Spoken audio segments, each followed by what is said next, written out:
Hello, once again, and welcome to Victory Never Sleeps.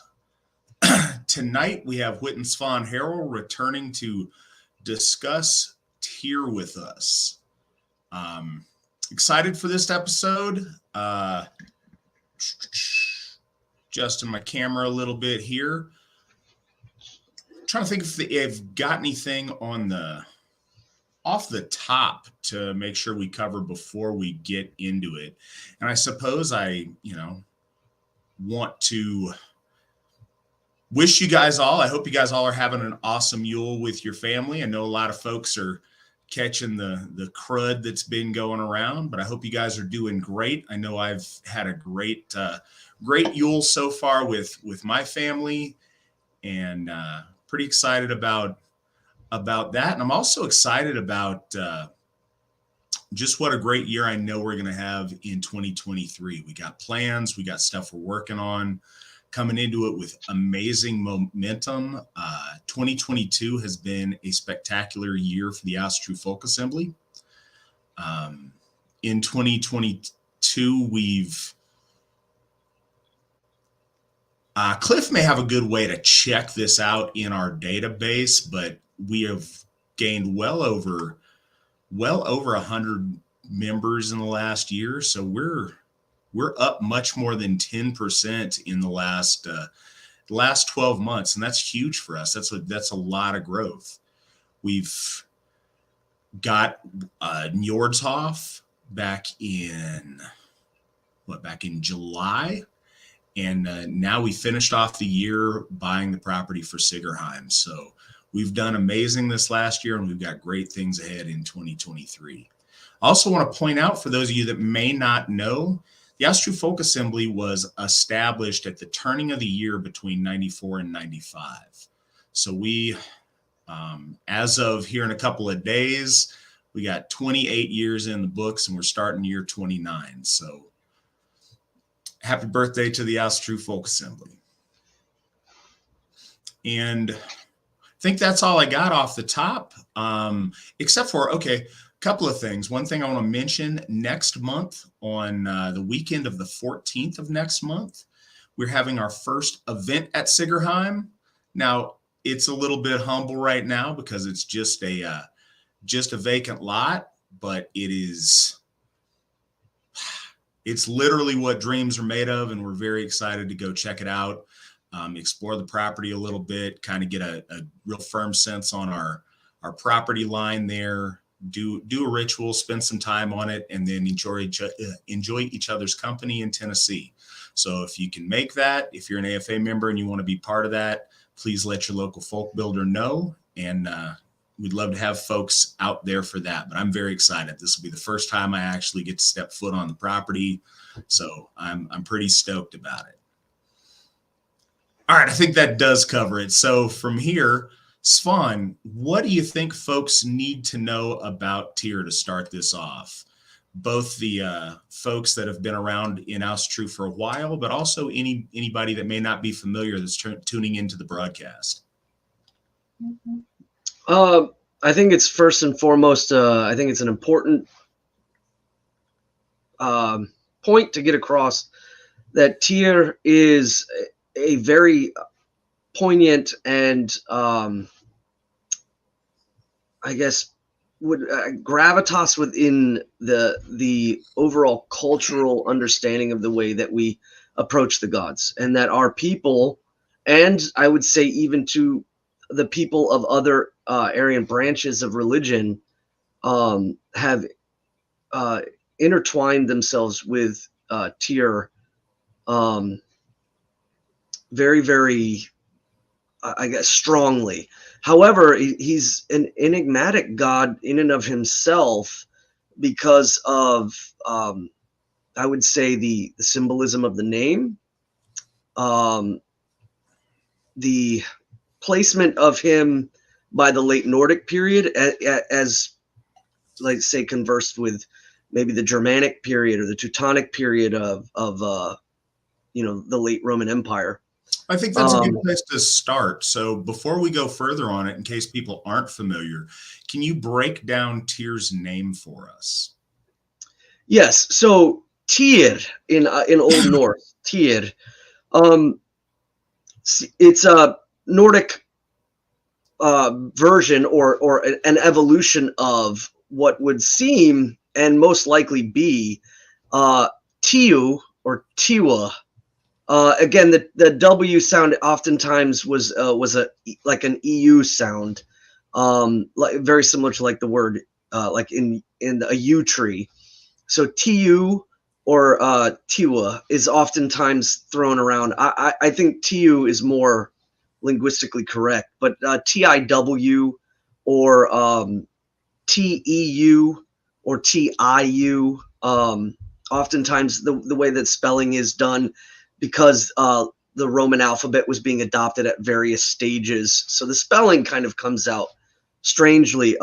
Ultimately, though, it has its origins all the way back linguistically to mean that of the shining one.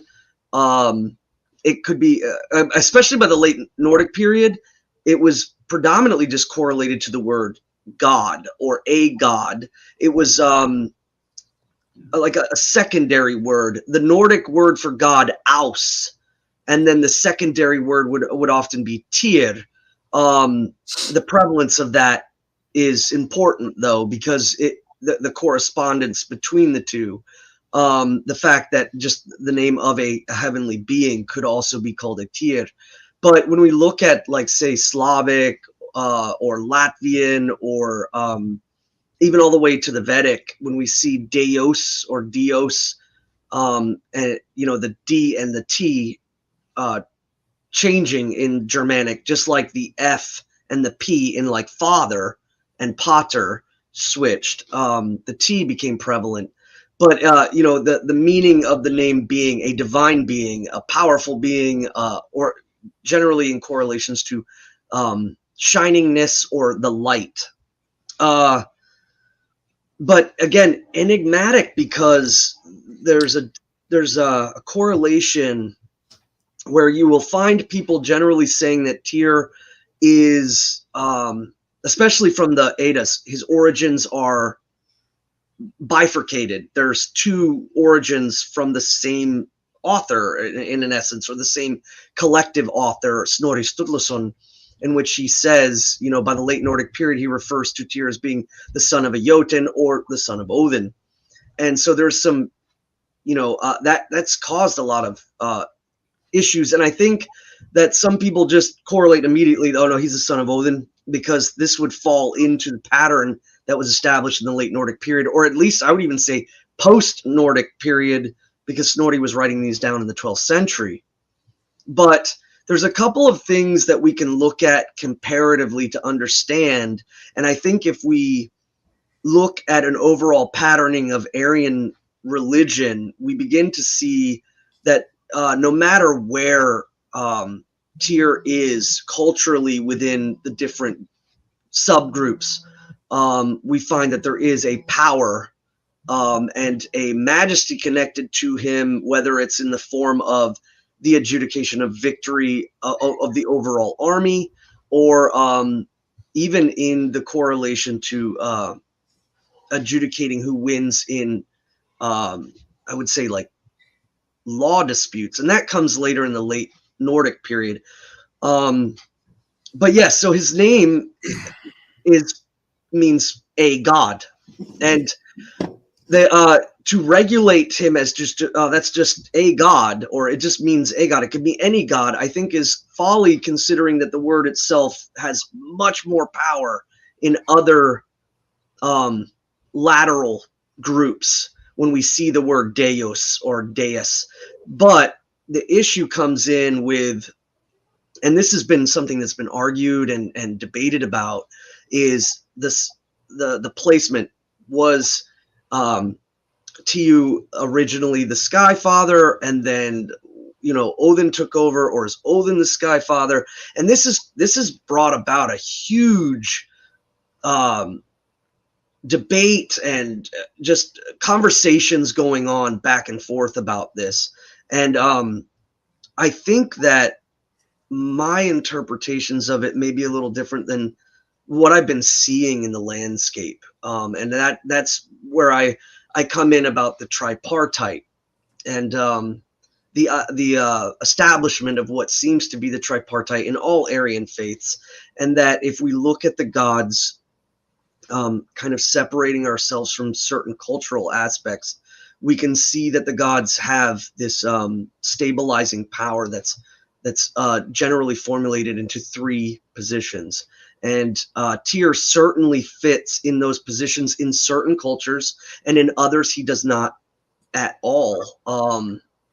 So I think that causes a lot of confusion because people are desperately trying to find correlative pull and plug. They can pull one god from one pantheon and plug them into another, and that makes perfect sense, and it should across the board. And I think that they've been missing a pattern that would be more of a organic explanation. But let's just to talk about the gravity of the late Nordic period. The one and huge story correlated to us about Tyr is the binding of Fenris, and whether Fenris is a late Nordic period when we talk about, like, say, for instance, with Loki or Hey, with Svan, let's yes. pause for just a sec because we're covering a lot of topics here. I want to interject a little bit about the name because you mentioned that there's some almost diminishing of value by critics or by, the well-actuallys because his name just means God.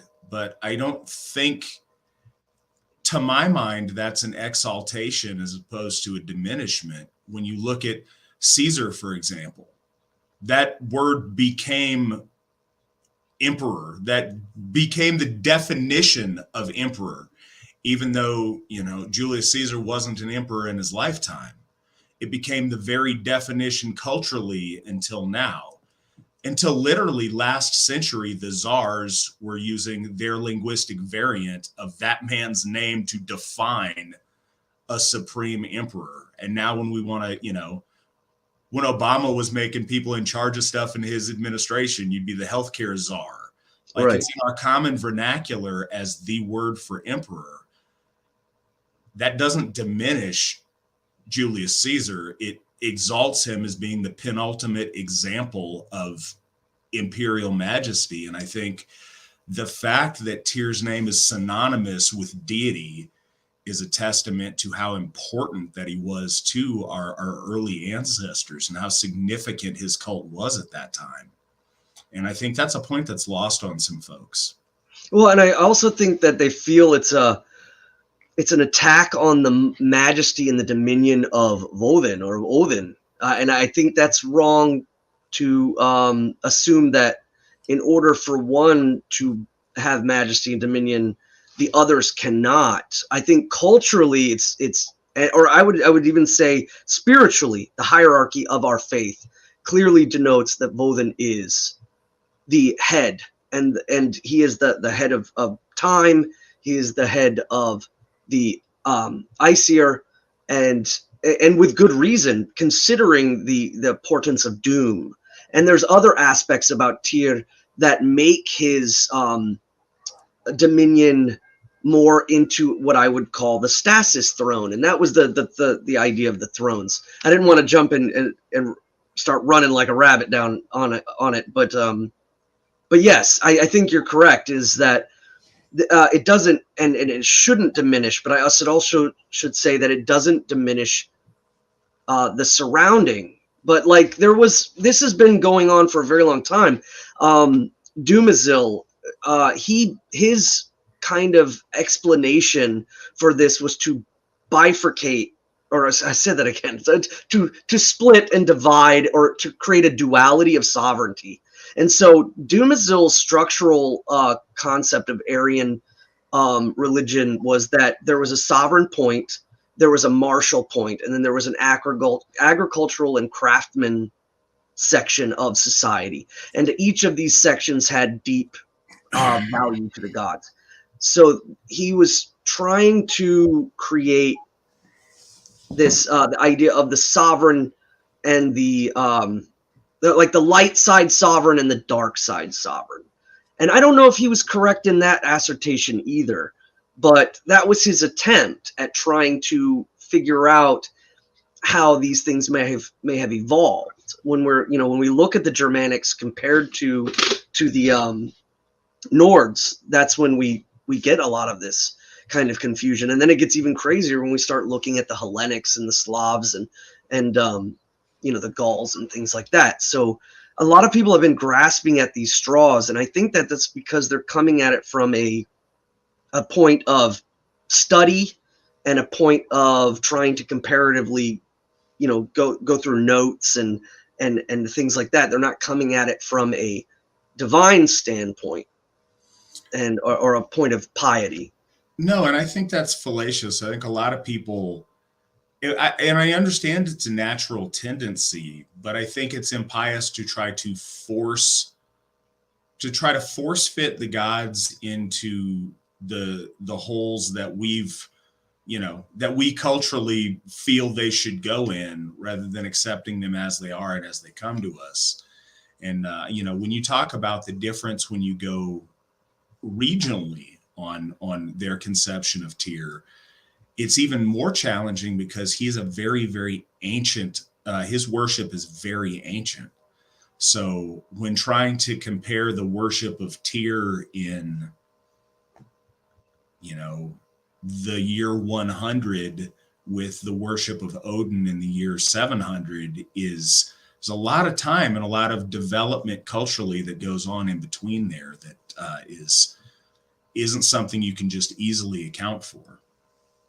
Yeah, and I think that's why the movement of the thrones, as I call them, or the source of dominion, and the idea that when we look at the Aryan branches in various forms, we begin to see. And so all it needs to know is perhaps that it has changed throughout our, let's just speak of the Teutonic people, that source may have changed through time, where it was when our Nordic ancestors were the last bastion of our faith in Europe, and where are we today is kind of like a great place to put ourselves in aligning ourselves as we move forward. Something I also think is interesting, and neither here nor there, is that at different times and in different localities, the primacy of certain gods changes around.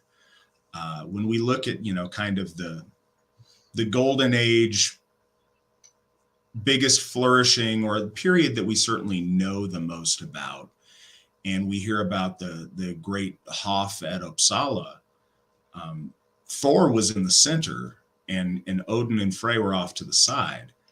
And I think that's an interesting point in and of itself. I think we are very linear when we look at hierarchies in a human sense, and I think that human hierarchy definitely lends itself towards that. But at some point, it's important to consider that our gods are our gods and not just big people, and to accept them on their terms and not try to force them into our terms. We have a question. We have a monetized question over here. Anybody else who wants to get their questions to the front of the line, or if you would just like to donate to us, because we certainly appreciate that, get on us over on Entropy. I suppose the best time to do this, Nick popped them up on the screen. We are on Odyssey, Entropy, Twitter, YouTube, and VK right now, all simulcasting. So encourage your friends that use those platforms to view us on there. And Entropy is the one where you can do the super chat feature, or to where you can just give us tips. And we definitely appreciate that. And we apply those towards paying off Njordhoff and now paying off Sigerheim. So we appreciate that. Don, for $10, wants to ask us something. First, thank you very much for your donation. We appreciate that. He says, Hail Tyr. What do you think of the question of Tyr being a god of justice? It's true he is a god of sacrifice, but I see justice in his actions as well. Svan, what is your take on Tyr being a god of justice?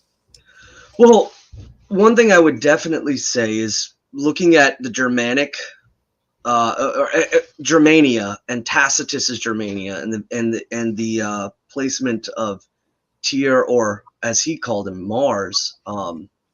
When we see justice as a force, a cumulative force of the nation,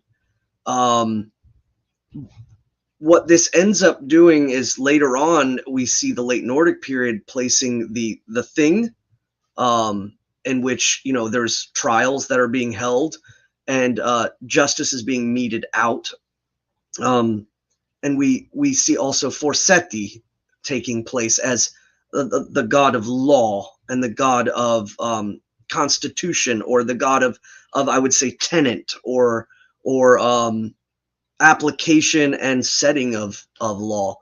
So when you look at Tyr, and I'm gonna speak from like where we are now when we talk about Forsetti and Tyr, I've heard a lot of people asking like, well, who do I like if I'm seeking justice in a say in a sense of equilibrium? Is Tyr or is Forsetti? Where are we correlated in that?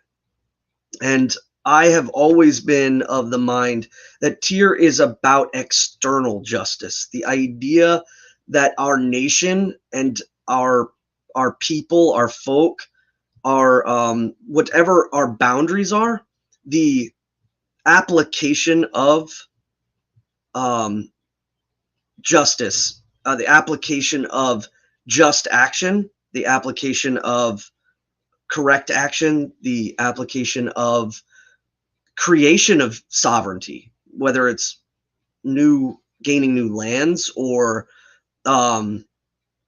absorbing or attaining things. The justification of action must be meted out properly. So I would say that Tyr is a god of external justice, whereas Forsetti is internal justice, the way that we mitigate ourselves. And so there would be more of a law that we place forward into the world, and a law that we utilize within. And that's how I would correlate those two. If we're talking about justice, and I think that there's a sense of placing, like almost like when we talk about justice, like as being in scales. I think this is misplaced, and I think that when we talk about Tyr in the form of justice, we should see it more as an activation of our I guess our righteousness to move forward, our righteousness to press on, our righteousness to exemplify our will within the world as a collective group. And when we look at, say, in Tacitus Germania, we see that Mars, in correlation, would be collectively placed upon that, as he is in correlation, perhaps maybe more focused on the law of the folk and the people as they interact and move around. I think especially the intertribalness of the Teutons at the time. We're seeing Tyr as the decider of who wins and who loses, whereas perhaps Woden or Wodenaz or Wotan was seen more as directly correlated to the individual warrior and his soul, and where his soul would end up if he died, or it was interplaced in. Now it is clearly stated by Tacitus that the stately sacrifices that were placed to Mars and to Hercules, or to the striker, whereas there was a over exuberant amount of dedication to Mercury, or most everyone agrees that he's referring to Woden. And so I would definitely say, even amongst the Teutons, the tripartite is extreme, where Wodenaz is heavily focused on. But justice, again, I mean, when we talk about justice as a form of manifesting our will forward as a people, as a collective, and having the decision of whether or not we are divinely sanctioned to press forward, is, I think, the overall justice that we're referring to is like the justice of existence, the justice of expansion, and the justice of maintenance of the order that we carry with us, is the justice that Tyr represents. So, hey, I appreciate Svan carrying that there for the last few minutes. Having some you guys may or may not know, I live in Reno, and in this part of the world, we got storms coming in over the Sierras, and my internet is a little bit spotty. So I'm doing my best tonight, but I appreciate Svan covering for any gaps that we may experience. Caught the end of it, but Svan and I have talked about this, so not sure how much he covered, but as far as Tyr being a justice god, I think Svan already hit on the differences in what type of justice Tyr presides over as opposed to Forseti. But Tyr is much more about cosmic existential justice than he is about, lawsuits and disagreements amongst people. It's much more the fate of nations, the fate of races, literally the separation between heaven and earth. Those kind of things, I think, are the the bigger, the greater justice that Tyr is responsible for or associated with. And I hope I'm not sure what all Svan got to or not on that, but I think we're probably within similar lines on it. So that goes in. Svan, did you talk about the story of Fenrir yet? No, we haven't gone into that. So I cut you off on that. Go ahead and get back on that, because I know you were trying to tell folks about it earlier until I interjected. No, and when we were talking about, like, when you said the outside of name, when we talk about, I would say the story that all, whether you're new or whether you've been in for a very long time, it's always about the correlation of the story of the binding of Fenris, the binding of the wolf, of chaos and of the element, and we see that this story does have perennial truths placed in it. Some people have speculated that this meaning could have been allegoric to the idea of the binding of the wolf being as like possibly Rome during the Germanic periods when our folk were dealing with Rome, and Rome, of course, being, as with Romulus and Remus being the twin story of them being founded or fed by a wolf. These are speculations, and I would say it's definitely worth like ruminating on, but ultimately what I think we're really seeing is the divine axis mundi, the divine ordered center, binding, placing, hedging off chaos, but still, again, in Nordic fashion, it's always the ever presence. And I think that that's not just Nordic too. I think that's also very, very Aryan. I think that's also well placed. But, when we see it a little bit more clearly, when we see the striker versus the serpent, we can see that correlatively across the board, and it speaks and resonates with us. The survival of the idea of the binding of chaos or the binding of a beast that's not serpentine and involving not the striker, is a question of whether or not we see a shifting of dominion from perhaps a catalytic throne to a stasis throne or something of this nature. I think that that's something that we could speculate as well, that culturally we're seeing a shift in the divinity domain and how we interact with the gods.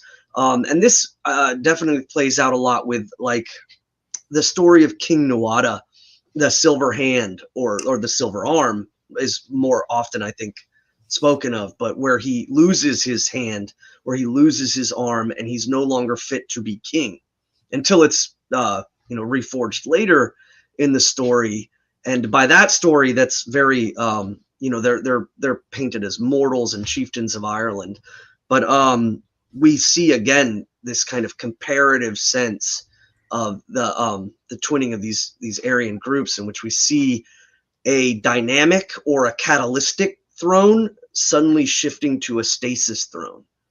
And I think that when we talk about that in the Teutonic sense, we can see the stasis throne as being that axis mundi, that being that pillar, or perhaps the support beam that keeps heaven and earth in alignment and together, but separate. There's the conduit between the two.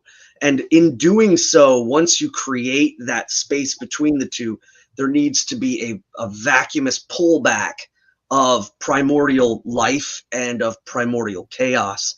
So we see that in the Nordic sense with Vanaheim being, kind of taken aback from presence as heaven becomes far more established. And then, of course, we see Jotunheim also kind of being taken aback and slowly filtering in its primordial building blocks, but it's kept away. So I see the story, The Binding of Fenris, as another one of those reiterated cycles in which we can see the importance of binding chaos and the sacrifice or the price that it takes in order to ensure the safety of the whole. All right, so got another question here. I guess question comment from Tony, the King of Bumbles. Svan, Matt, good to see you both. How are we doing tonight? And Matt, what do you think of my name? It's seasonal. Svan, how you doing?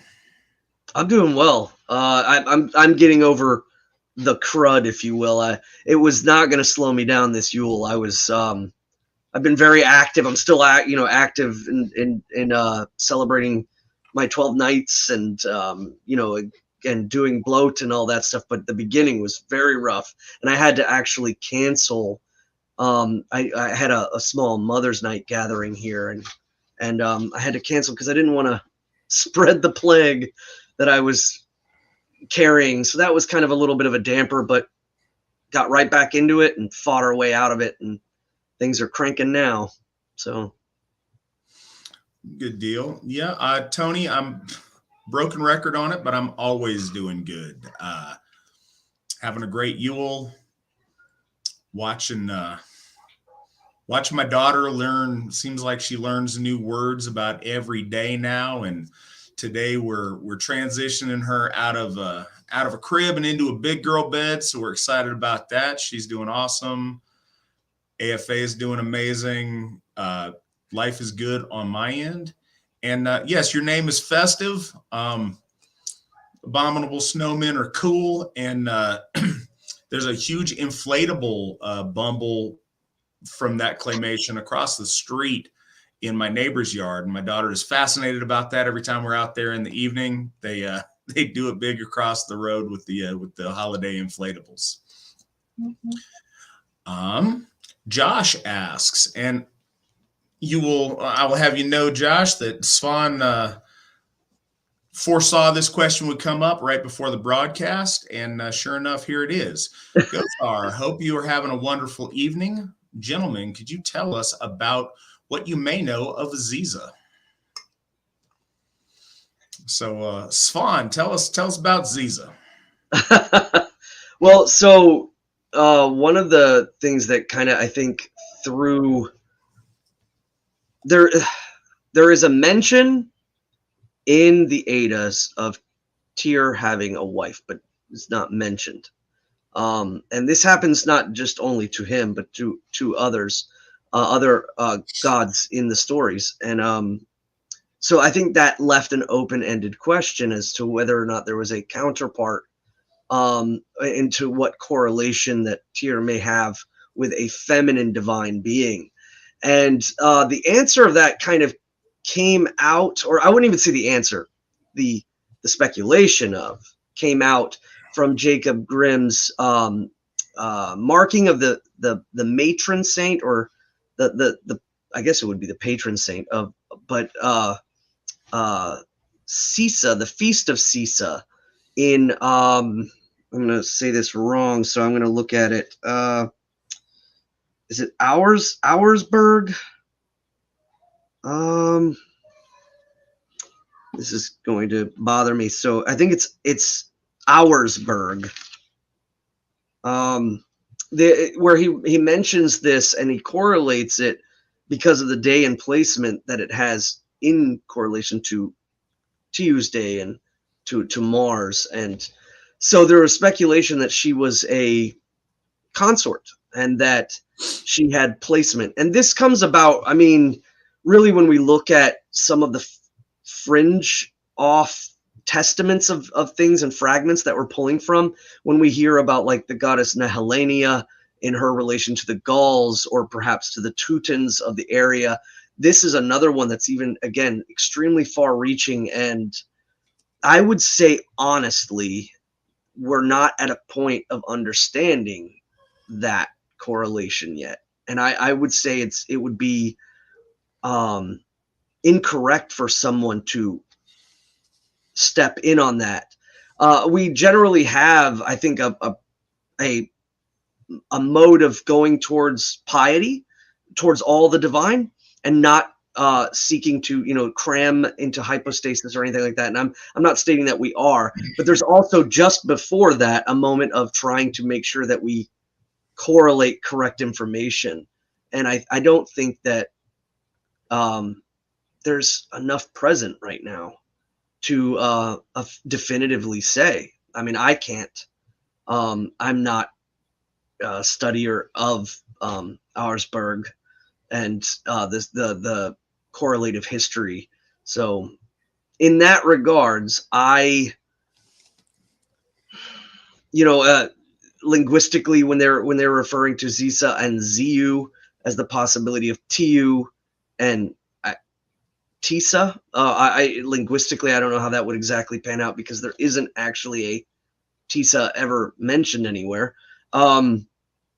This is, I would say, from our religious standpoint as the church goes, I mean, we haven't fully stepped forward into that yet. I think we're still probing and figuring that out, the placement of all of this.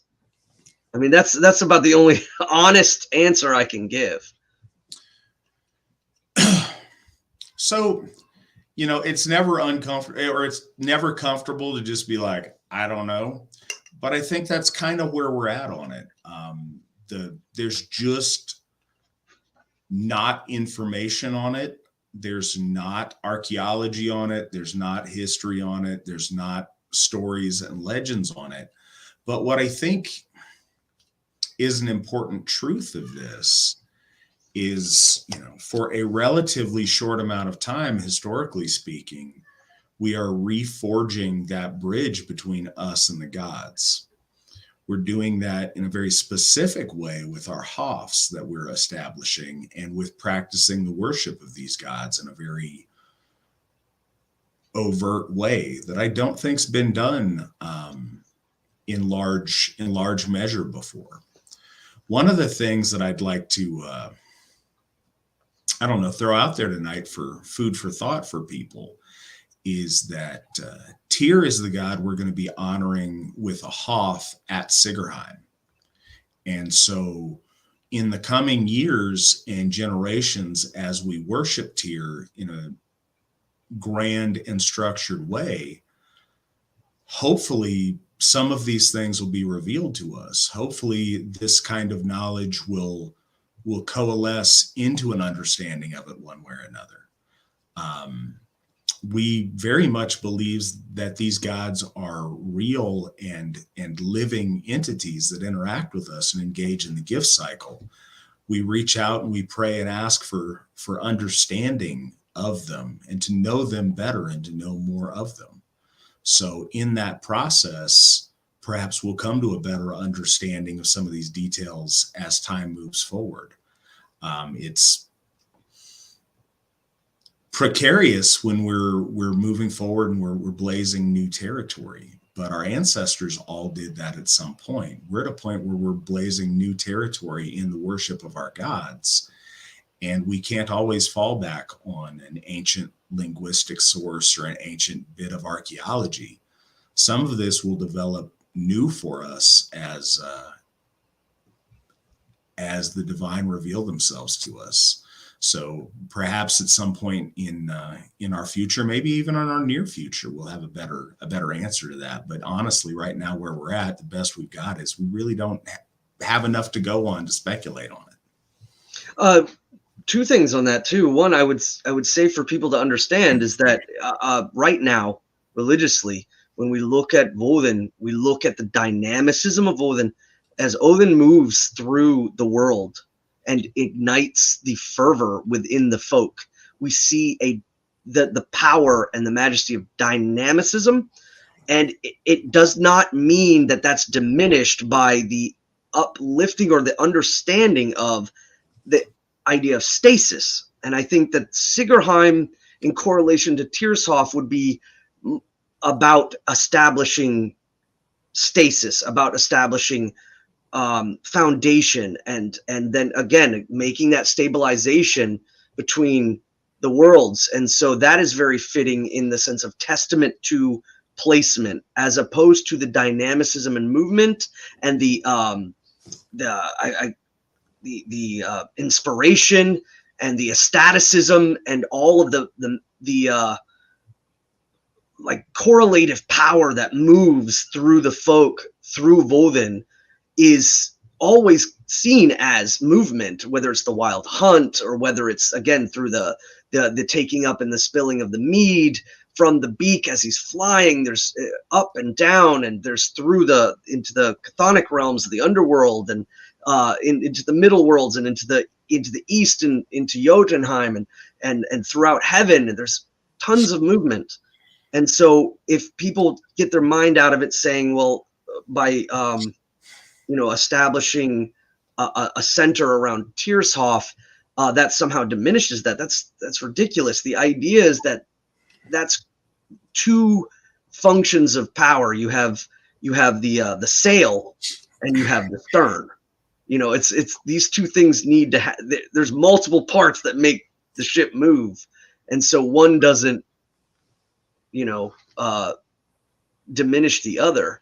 And I think that when we look at the tripartites and when we look at just the correlation between the gods in all Aryan people, we see that there are componented parts that help create the hierarchy, help create the motion. There is the heading, the piece, the form that moves us forward, but there's other elements that help stabilize, that help create space, help create our ability to have structure. And I think that's just as important, and we shouldn't see them as being antithesis to each other. You mentioned earlier about bifurcation, and one of the things that is, I think, very interesting about our faith and our mythos is the balancing of different elements. The sacred center doesn't take away from the importance of the traveler or the explorer or the hero or the god that goes out into the chaos to bring things back for the folk or to go and explore new lands. The two are both not only important but essential. Sacred stillness, the idea of a sacred center and its relationship to the things that revolve around it, are very important to Aryan mythos. And I think it's a good time, Svan, if you talk to folks a little bit about the associations between Tyr, the Irminsul, and the North Star. That was exactly what I was starting to move towards. When the remembering of, I remember looking at something. Someone was discussing it about the aspect of that there was no sky aspect directly connected to Tyr, and I would say, yeah, absolutely, in a Nordic sense, but in an Anglo-Saxon sense, I would say no. I would say yes, there is a clear heavenly aspect, and that correlation is 100% laid upon the North Star.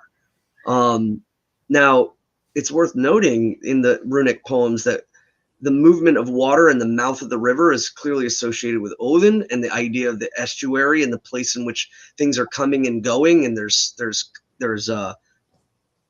again, I hate to beat the drum, but dynamic movement. And then there's a correlation to Tiwaz or Tiwu as being the North Star, the one that guides, or the one that maintains position in order for other moving parts to guide themselves or to anchor themselves. And so the correlation to the North Star is definitely, I would say, we're using mythological language to understand a point of stasis. And the point of stasis is, I think, important. It's a throne in which we do, wherever we go, wherever we move, we always have a heading towards. And so in that sense, when we see Tiu or Tyr losing his hand, we see the dynamic or the catalytic power being diminished, and what's left is the upright holding of position. Again, kind of reiterating this Aryan myth cycle of the king that cannot move, or the king that cannot rule through action or through movement, but yet remains in placement as a moorhead or as a banner or a symbol. And you can see that the stasis throne does share, I would say, like if we were to look at the stasis throne in relation to other gods, we could definitely see it with, say, like Heimdall. I mean, the story of Heimdall moving to the Middle Earth is definitely a catalytic throne. But when we also think of Heimdall, we see on Himmenbjörg, high on the mountain, holding position, a moorhead that's watching and that we can see, and that occasionally there's a glimpse to him. So this again shows that these thrones can be shared. These thrones can be moved into. So seeing the Irminsul, especially in its particular shape of the idea of the spreading of the boughs at the top with the strong foundation at the bottom, the correlation of the pole star and the pillar or axis mundi that keeps the earthly realm and the heavenly realm in alignment, I think is poignant towards understanding how Tyr is that axio power between the two worlds. And his stillness is what creates stability. And whereas, especially by the late Nordic period, when we talked about Odin being movement, being the Lord of heaven, and especially the Lord of Gladsheim and of the brightness of the soul and of fame and of glory, but he was also spoken of as being, not the best to place your faith upon, because you might not understand the machinations that he's working in, and you could become, a part of that. And so it was understood, even amongst the Anglo-Saxons, that the Old Father, the Allfather, and Allfather he's doing things, he's moving about, and that causes an air of doubt or caution, I would say. Whereas when we see with Tyr, we don't see that. We see strict, steady placement and reliance. Even in the storm, even in the mist, you can look and see the star holding its place within, between heaven and earth. I was trying to, I had the, on my side notes here, I've got all these things like moving around, so I'm trying to desperately move through them, and I was trying to find the rune poem, the Anglo-Saxon rune poem that I had out, and it's terrible because it's like I'm searching to find it. And again, it's because the when we talk about the interpretation, whether we're speaking in Anglo-Saxon or not, Tiu is the guiding star. Well, does it? That's another point. Again, by this time, even though the rune poems of the Anglo-Saxons are actually older than the Viking or Nordic period younger Futhark poems, a lot of people don't realize that the Anglo-Saxon poems were probably written around in the 10th century. So they're actually the older of the whole series. By that time, the Saxons were thoroughly converted. So they were speaking in the runic poems as kind of making the gods more forces of nature and inanimate. And they do briefly mention, of course, God as in a Christian sense in some of the runic poems. So just laying that out there, that those elements are there. But, does it keep faith with the princes or the thanes, I would say? And it is ever on the course over the mists of night, and it never fails. And so I think that again, is establishing stasis throne. And I think that's important, that as we're talking about faith as a people towards Tyr, we can see that there is a stability there, an ever embarking presence that you can look to, but is also then looking back. And again, that's where it comes into the idea of adjudicating justice or witnessing deed in order to determine whether or not you get rightful reward or a rightful, I guess, turnabout based upon acting nobly. And I think that's one, deep correlative sense to Tyr as a divine being in relation to us, and the way I think that we should approach worship to him. While we're on it, I think it's worthwhile to talk about the concept of the unmoved mover and things rotationally around a central axis. In any kind of Aryan myth system, the axis mundi is a key principle. The idea of there being a central pole, the Irminsul, Yggdrasil, whatever the case may be, that the cosmos and things revolve around. And the idea of the unmoved movers talked about a lot by Julius Evola, and I know a lot of our audience, and I'm a big fan of reading Evola's work. But that's one of the big functions of rulership in Aryan cultures, is the idea of a sacred center that things revolve around. The idea of a point of stability, a point that people can put trust, put faith in, and build and rally around. And I think Tyr exemplifies that. The idea of the Irminsul solidifies that. The idea of the North Star, literally all the cosmos from our perspective revolve around it. And I think that says a lot. And if you look at, any of our, I say any, the vast majority of our sacred symbols and the symbols that are common amongst all Aryan pantheons are symbols of rotation around a central axis. And without a central axis, it doesn't work like that. Things don't rotate.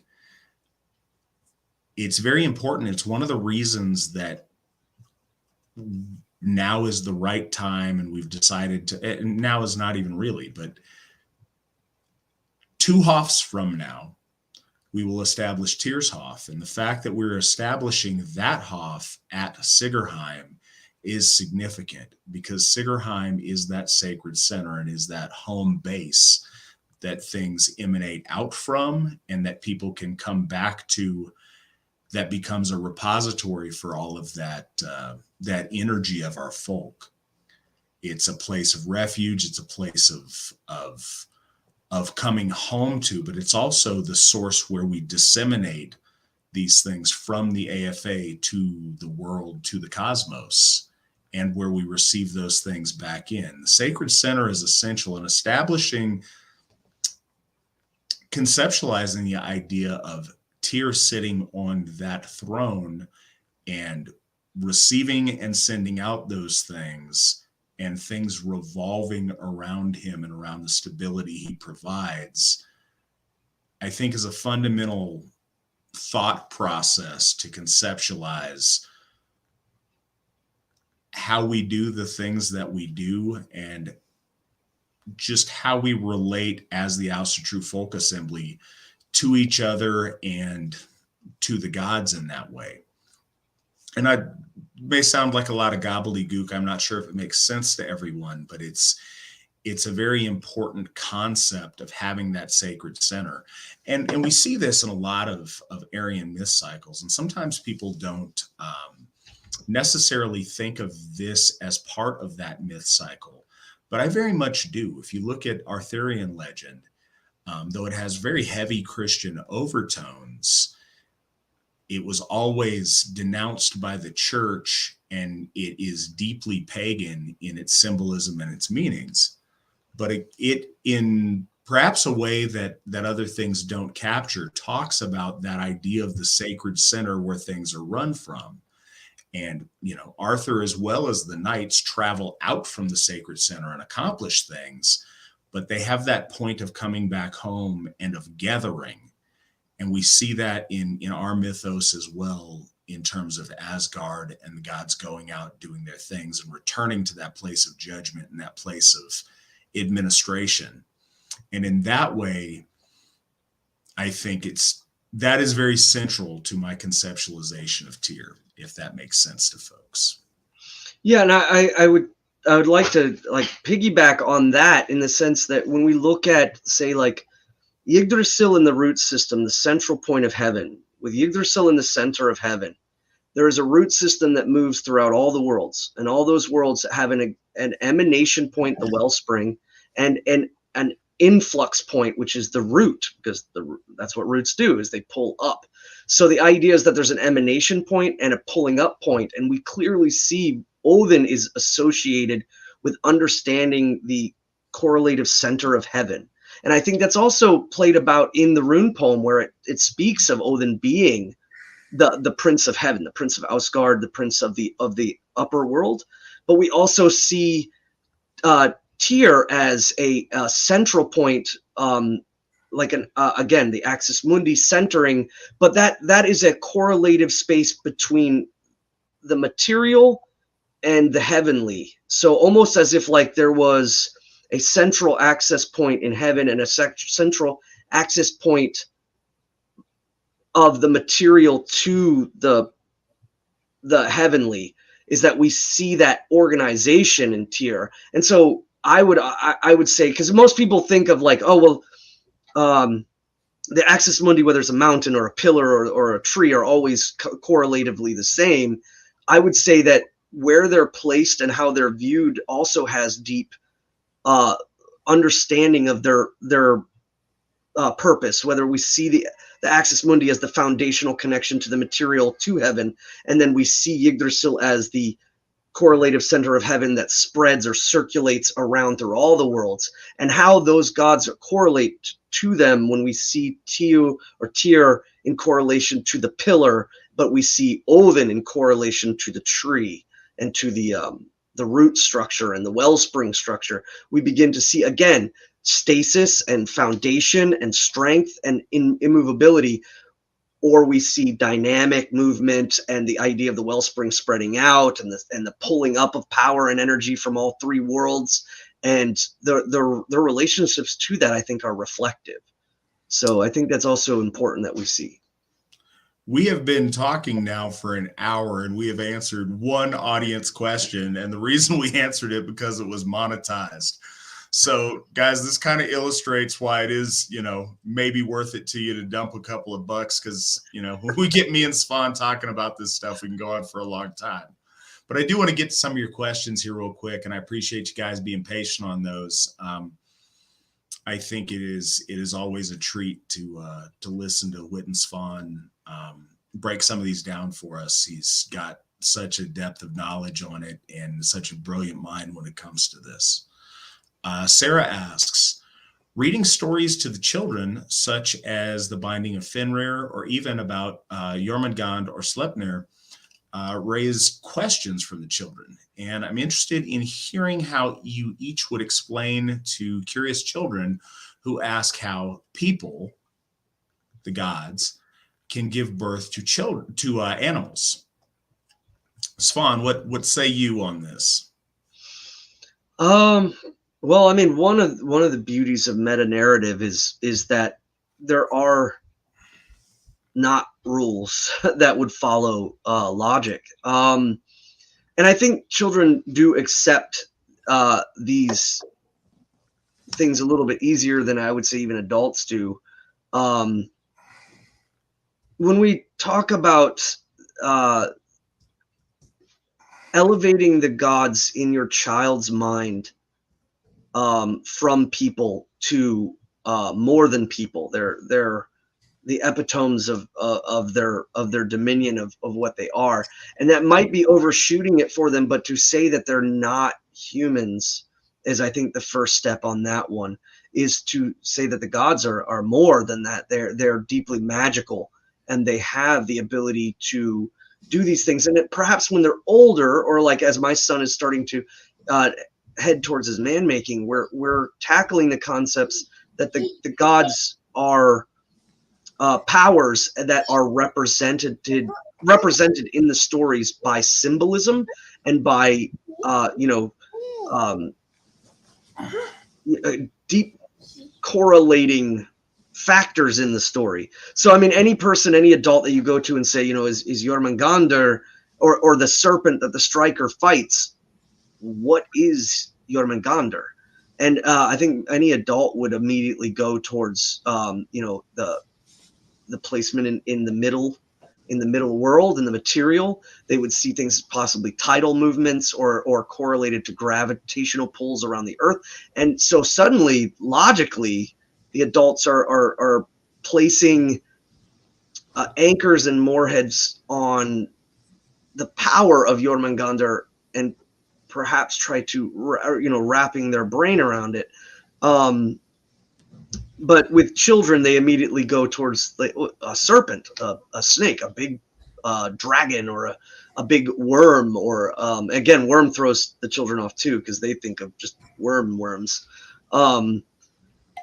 But we have to, when we, oftentimes, I think during storytelling, when I speak of the gods and they gave birth to a serpent, how? And it's like, that's the gods. They're not human. They're more than that. As a point of order, the gods are not giving birth to animals.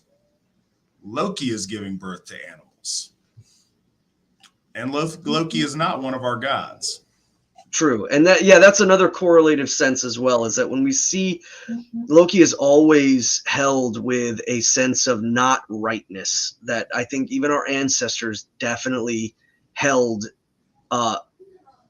in it. His mouth was bound, which means, again, his active will in heaven and in the earth is seen as being staunched. Every time there is a production of an entity of force and of power, it's in the form of an animalistic sense, and that I think our ancestors saw as being not in the Christian sense of like animalism being I don't know what the correct words would be, but perhaps the idea is that it's not right, it's not correct, it's off alignment, that the gods produce better and more refined, whereas he produces or is the source of that which is misaligned.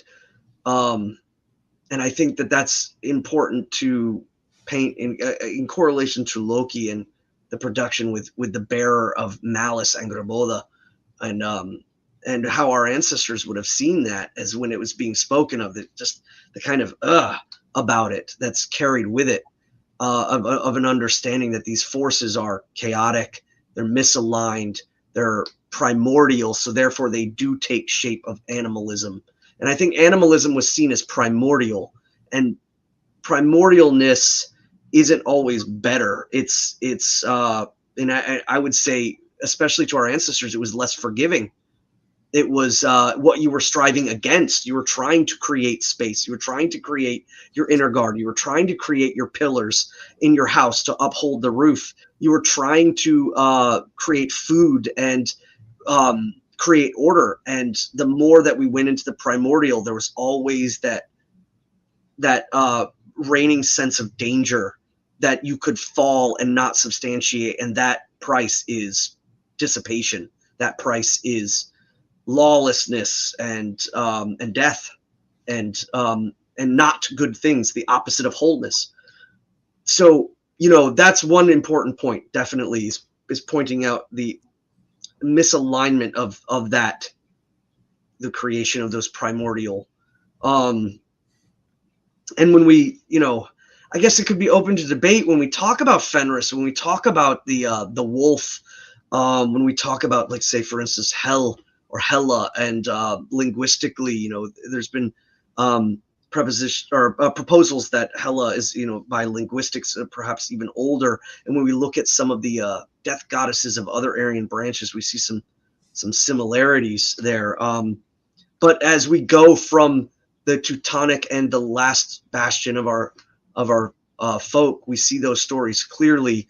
And so I would say, coming from that point, when we speak to the children, one, we have to tell them that the gods are the gods, and the gods are way more, and that Loki and his relationship to the gods produces things that are outside of logic.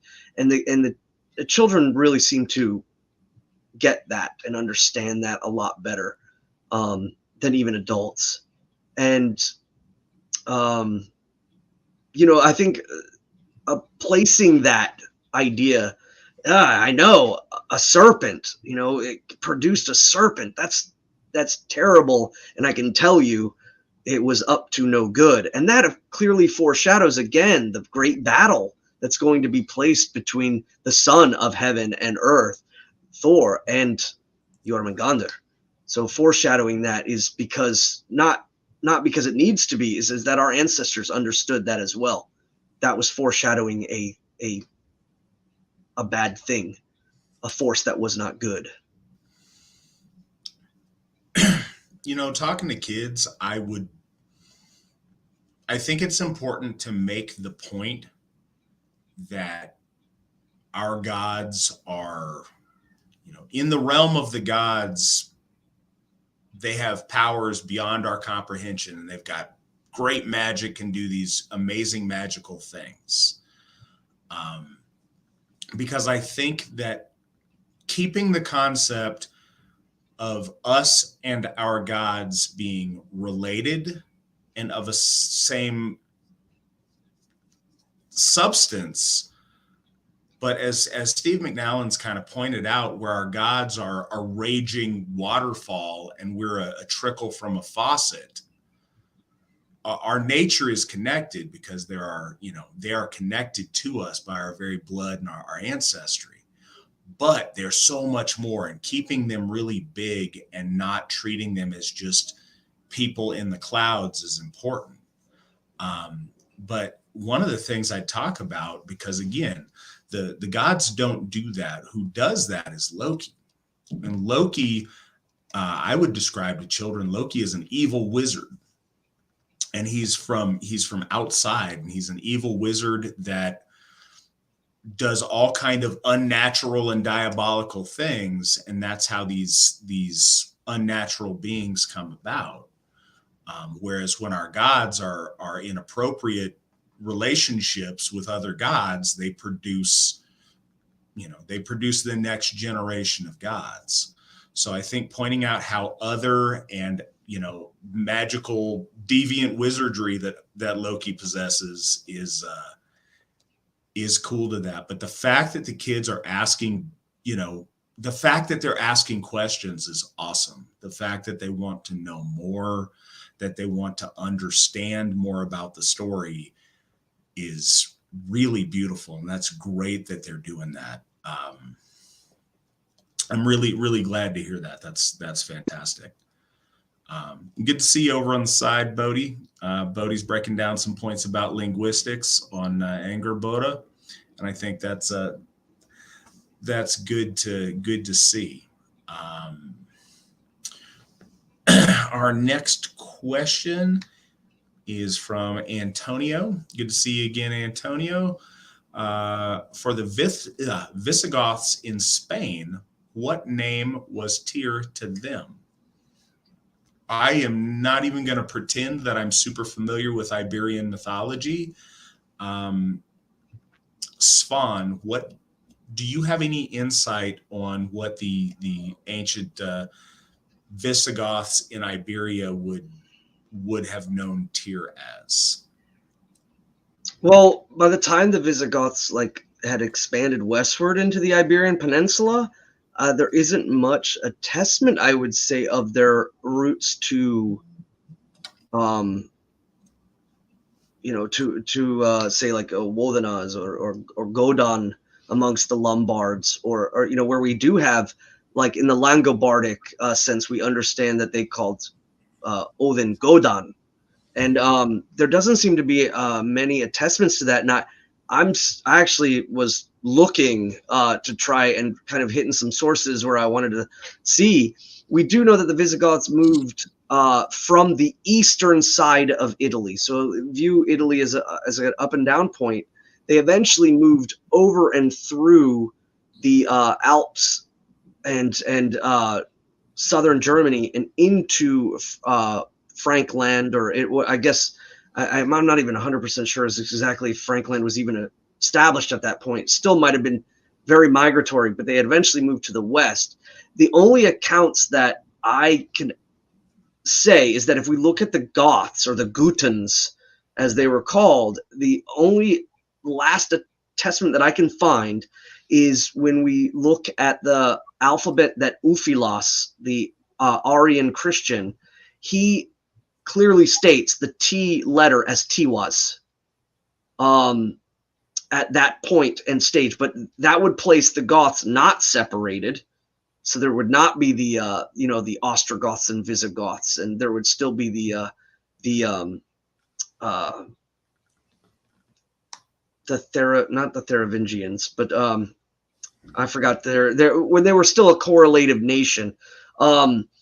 That would be my only time. But again, remember, we have an armoring from that same time in which it states that that Jupiter is the god of the Goths. It's written in runic on there. So we already see that there was some synthesizing between the Germanic religion and the Hellenic Roman as they were dealing with each other quite extensively during that migration time.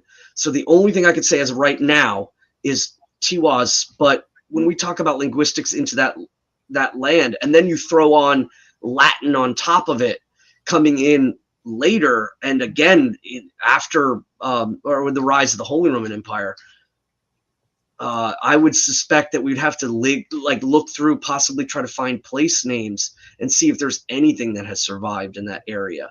But again, the shifting from the T to the D, so a Dios or Deos or something of that, but that again gets lost in the shuffle when we realize that that word was, applied to the Christian Yahweh God by the Latins. So at that point, Dios is kind of also again lost in the shuffle.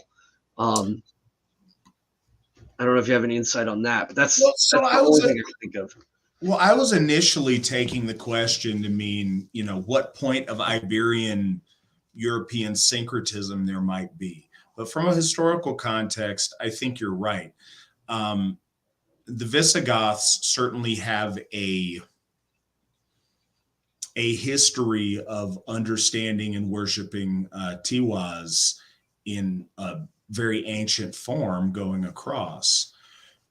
When I mean, predated to this, the Romans had always and steadily identified Tyr with Mars. And, I would assume that Visigoths in Spain during the late Roman period would have either known him as Tyr or as Mars Thengus. But that's the best I could come up with, and that's if they were keeping to Roman tradition or to Native Germanic tradition. It doesn't really speak of what they may have developed in linguistically on their own as they separated from their brothers, the Ostrogoths, and or any syncretism they found with the indigenous paganism in Iberia that also, is of an Aryan root. So that's a very interesting question, because that's where a great many cultures, variants of Aryanism collided.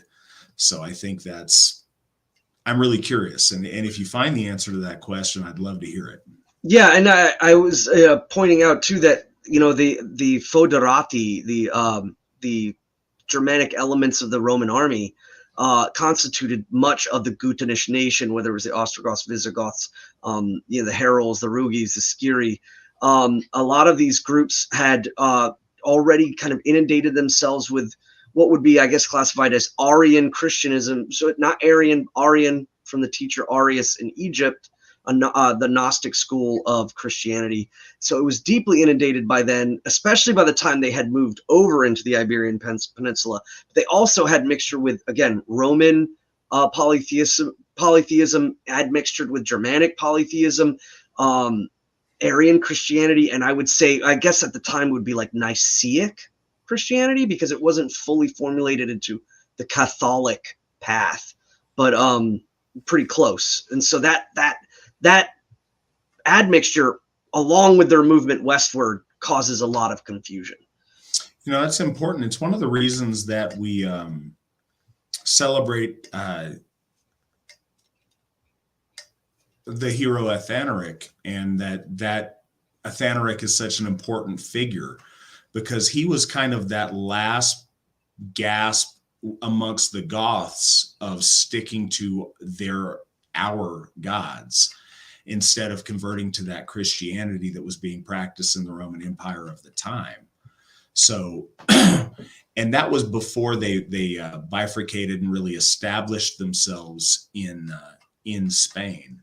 So a lot of them, at least nominally, or the ruling class, Svan's correct, would have been Arian Christians at that time. So it's I don't know if it was meant that way, but the question is absolutely fascinating. So I'm curious about that. And I'd love to, that makes me think, and I'd love to know a little bit more about that. Pam asks, Matt, what is in your Nordhoff colored can? I did not realize it was Nordhoff colored, but it certainly is. It is Hazy Little Thing IPA from Sierra Nevada. I got I'm a fan of the variety packs. When I can get, a bunch of beers in the variety packs, it makes me happy. I like that. I got it at Costco, and I already had the two that I prefer, which one is a citrus wheat, and the other one was, I think it was described as slightly sour, but I like sours, and that was really good. Anyways, Hazy Little Thing's all right. I'm not a huge IPA guy, but I appreciate, good eye on noticing your Hoff colors on my can. Shay asks, Heimir's Viktha is such a great story, and one that Tyr plays a part. What can we learn from the relationship between Tyr and Heimir? Tyr and his mother. Thank you. Hail victory. Svan, what are your thoughts? Again, this is another enigma that we're running into when we talk about Heimirskvida, and in relation to, say, like the Skald Skapersmal, or I'm probably saying that wrong, and I'll correct myself. But just for right now, shooting from the hip. The difference between the two is that it's clearly mentioned in one huge and encompassing story Thor's fishing trip, as Hymir Skvida is often just referred to, and it's easier that way, is the fact that Thor goes to get the cauldron in order to place it within the middle world, the primordial ocean. They have to go to Hymir's domain, or his domicile in the land of the Jotuns, and it's mentioned there that Tyr is the son of Hymir, and this again is when you place it with the fact that later on it's stated that he's the son of Odin, that generally people they feel, I think, if they're taking the Eddas to be almost I wouldn't say biblical, but definitive in that sense, then this causes a huge amount of conflict. And I have generally placed it to the idea that perhaps Snorri and a lot of the late poets of the time in Iceland, maybe they just didn't know exactly. And so there is some stories in correlation to that, or a story correlating to that, and then a story correlating to him being the son of Odin. However, what we do see is the majority of the interaction in that story is between Thor, Hymir, and Jormungandr, and then eventually Hymir again, inevitably his doom. And Thor is the reason why they're going into the primordial to gain this cauldron and bring it back into the center world, into the middle earth, because he's the only one big enough and strong enough to carry it. And I think that what we're seeing is, again, a connection point where we have the catalytic throne, the striker god, the one who walks amongst the earth and amongst heaven, carrying a receptacle that is the, I guess, source of regenerative life, but that regenerative life is not contained. It's again chaotic. So the cauldron representing, again, this central axis point within the primordial water is where we're seeing the gods establishing order again in the center of something. And when we talk about Tyr in this sense, I think people are grasping at certain things. Like they'll say, oh, well, Tyr isn't actually Tyr. He's another god. And Tyr is the son of Odin, and the Tyr that's mentioned quite thoroughly in Hymir Skvida is not Tyr. And I think that's I think that the lineage is more or less flawed, not the story itself, but that there was lineage placed about for plot. I think there was lineage placed about for understanding. And again, Snorri had a tendency that if there was something older than his ancestral period of like 900 to 1200, it was seen as elder, it was seen as Jotunish. And we see that again with when we talk about the Jotun brides or the Etten brides. We clearly see the Germanics worshiping Nerthus, but then later on, Jarth is classified as a Jotun. So there's, I think, some problems there in which his titling is confused based on the fact that he's so far after the fact. But what instead, I would say, we see a companion moving with the catalyst, and we see a connection again to the elder, the things before, but I think even before the understanding of our poetics in the late Nordic period. And so we see Thor and Tyr companioning together into the primordial to attain the cauldron. And I would bring to question as perhaps there might be some confusion on either the composers of the poems or even Snorri himself in the relationship between Tyr and that primordial place.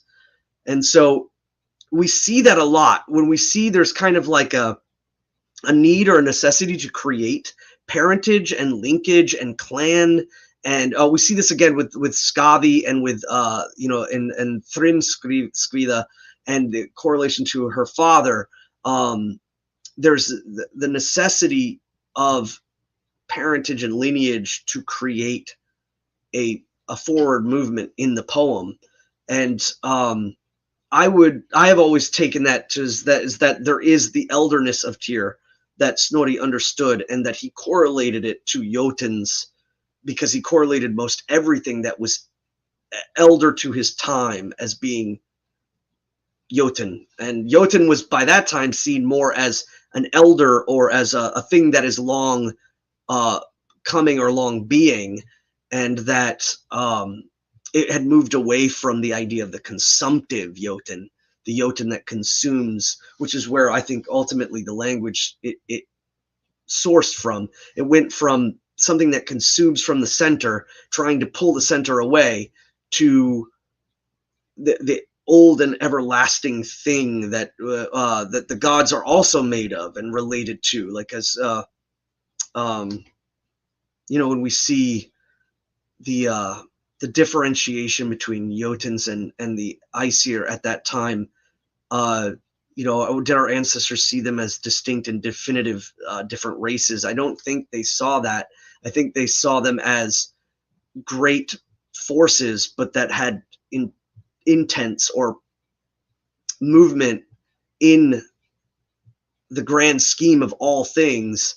They had a difference, and that difference, one is good and one is bad, and that there was a shifting sometimes where you would see this gravitation of the primordial forces understanding that order was good. And so that's where you see these Etin wives, if you will, and even being the mothers of the Aesir, whether it's Vauli or whether it's Vidar, or it's or Magnum Ovi. We see these the Etin bride powers. So to state, I try to look at what Hymir and he represents, and especially in containment to the cauldron. The fact that he's by the sea, and the sea is, again, he's in the primordial side of things. He's not in the middle. He's in Jotunheim, and Jotunheim is where things are not material. They're powerful and cosmic and huge, and they're taking this cauldron from that seaside state, that water state, land state, and they're moving it into the material world, and they're plunging it into the one of the great sources of primordial power in the middle world is the ocean. It's the blood of Ymir. It's the thing that has been here since the beginning. Why, when we see there are things that are longer lived than they were around before the dinosaurs, or if you will, and have remained even into our state of things. That the ocean is the one of the I would say gateway points into the powers of Jotunheim and what those powers represent to the material. And so they're bringing this cauldron into the center and plunging it and making a anchor point in which the divine will then come down and interact with, maintaining that order through, as it's described in the story, as feasting in Ayer's Hall. So that when we hear the feasting in Ayer's Hall, what I think we should be like rolling around in our heads is where the gods show up, they maintain a consistent order, especially in involving the material. So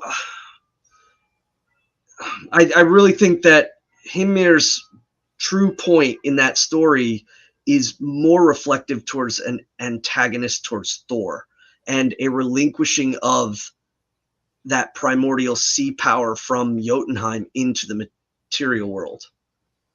And I think that Hymir kind of represents that as well.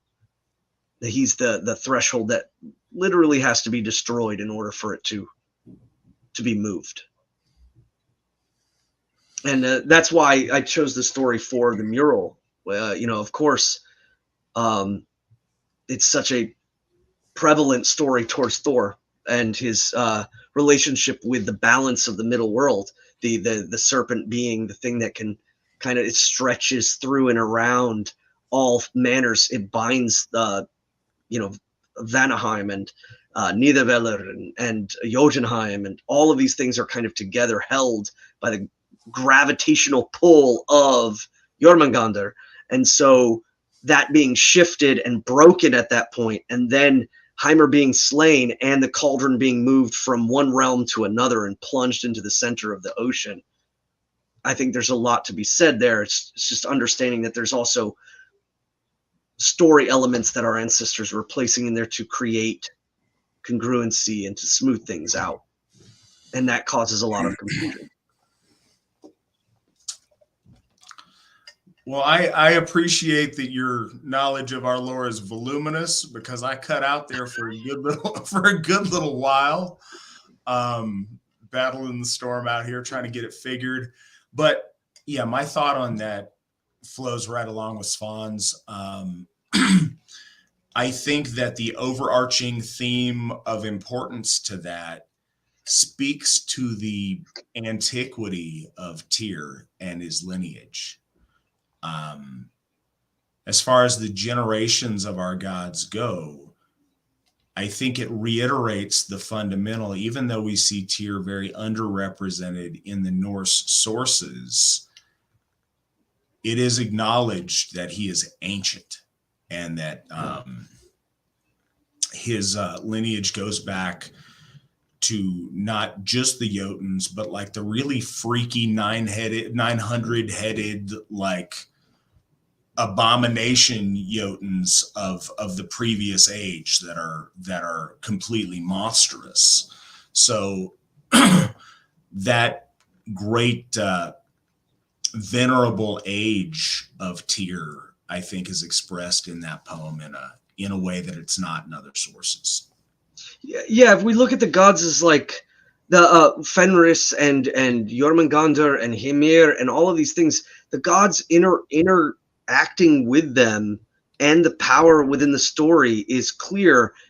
It's just understanding that story shifts through ages, and those stories need to be placed within a context and framework that works well for that age, because it's the storyteller, and then the storyteller eventually becomes the skald, or in the poetic verse that's formulated is important. So understanding that we're not saying that these things didn't happen. What we're saying is that the context in which we're understanding them come from a defined place, and that I think, yeah, it's important that we acknowledge that, absorb it, and really, really look into it, but also understand it on it outside of that slice. All right, our next question comes from Buck. Is there a grand moral to Tyr's tale with Fenrir? How and what would be best put to pass this on to the children? I can see how we should strive, but I got confused at his failure to contain the wolf. So I think the fact that Fenrir doesn't stay bound for all eternity is, what he's grappling with there. Svan, what thoughts do you have on the question? Well, one thing that we could say is, why don't the gods just slay Fenris? Or why don't the gods do this? Or why don't the gods do that? Is because these powers represent other things outside of that slice. But for the story, understanding what happens, and I always bring up, is that what happens in the out happens within, and that the perennial truths of our stories can apply in multiple levels, multiple time frames, and understanding that things are more spiraled and compressed together as opposed to just a linear. So when fear brings this form of chaos into heaven, it's much akin, I think, to what could happen within, again, reiterating what could happen within a people, or what could happen within an individual's soul or an individual's mind. These applications are applicable, like layers that you could look at. And so when Tyr brings this chaos into heaven, there is a sense of it's being benign and that it can be controlled, and then clearly it can't be, and soon it becomes, we have now a placement of chaos has entered into the three levels. We have Hela in Niflheim and in Helgard, and in the lower world, and it's very more a benign chaos. It's outside of time. Then we see a very controlled form of chaos in the middle world with Jormungandr, and now we have this injection of chaos in heaven. And what happens in heaven is, just like with Loki, even though he's a foreigner, he is now in heaven. The expounding power that comes from the heavenly state, the upper world, applies to the gods, but can also then apply to the nefarious forces that inject themselves there.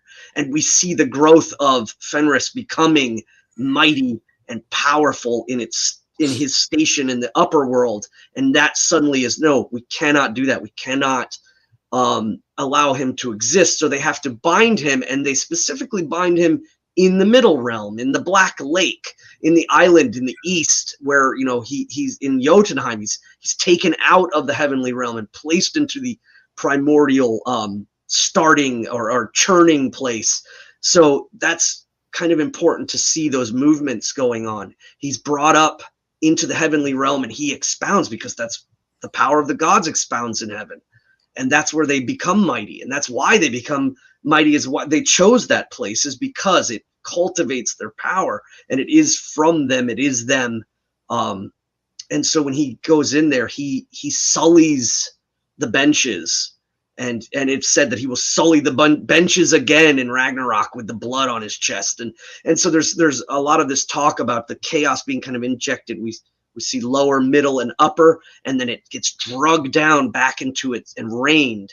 And of course, the story is really dynamic with the breaking of the chains, the 3 times again coming about, and then the third time the ribbon, and the ribbon is being, of course, made by Svartalfheim and the elemental powers of the middle world.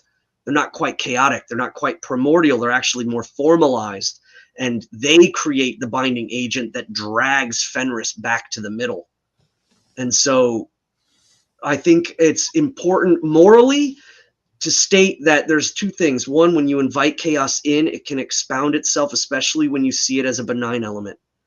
That you should always be mindful of things that you bring in, because the sanctity of an area can be greatly affected by just the trite idea of having something, you know, else to accompany in the moment. And then it ends up creating problems.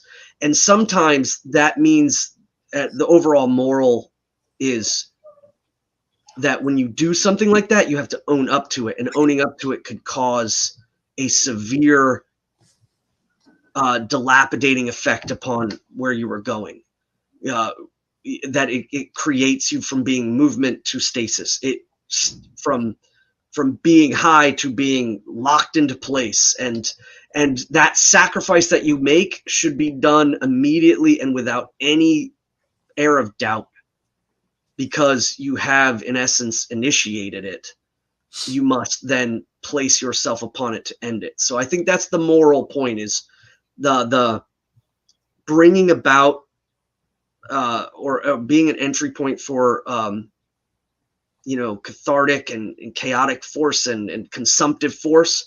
In order for you to lock that down and drag it back and out, it requires a great sacrifice. It requires much of you, and in order for you to rectify it, you have to place that price. Oftentimes the ultimates of prices. So I think that's the moral that I get from it, and that I try to explain to my children, is that to rectify a wrong, sometimes it requires a huge sacrifice on the self. So we should be mindful before that becomes a point that is necessary. Yeah, I think there's a number of morals to take from the story. I think one certainly is vigilance and staying on your guard and being aware that just because something is just because something is seemingly finished, you always need to stay on your guard and stay vigilant, because permanence isn't really a thing. So always staying on your toes, always keeping watch is really important. I think another thing that's important is the cost of making oaths and holding to an agreement even when it's unpleasant. And I think this really needs to be internalized amongst our children, because this, first and second generation of Asatru have a hard time getting it in their head. It's very, very easy to be brave or to make big, grandiose oaths when there's no consequence to it. But there's something different for you to be willing to literally put your flesh in the balance of, this needs to happen for the good of the gods and for the good of existence. So I'll sacrifice my hand. I think the idea of permanent consequence to choices that we make is particularly important to children for them to understand. And I think it preps them for a lot of the sacrifices that adults make to stand up for things they believe or to make the world a better place. Very often that comes at great consequence. Sometimes, horrible disabilities, sometimes paying with their life for them to go out and stand up for something that they believe in, or to protect things and people that they hold dear to them. I think this can help prep them or understand when we have guys that come back from deployment that maybe don't have arms or legs or are really badly damaged.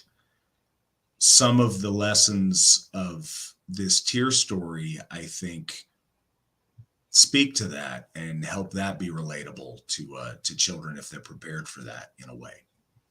I didn't mean to make it super grim, but I do think that's a lesson from it that is valuable and will help kids to understand things that they see or seeing things that they experience. Question from Vlad. Approximately how old are these gods? How do you answer that, Svan? I pondered that question, actually, and I think it's very convenient that we could say, well, time to the gods is different than time to humans.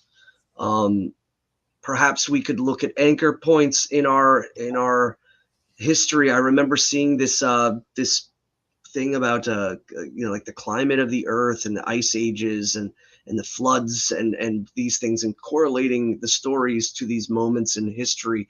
The idea of the primordial ages of the earth and the destruction of the earth, or I would say the destruction of the earth as it was, and then the remaking of the earth into a new, and the dawning of a new life on earth. And these things, I would say, are again representative of the material.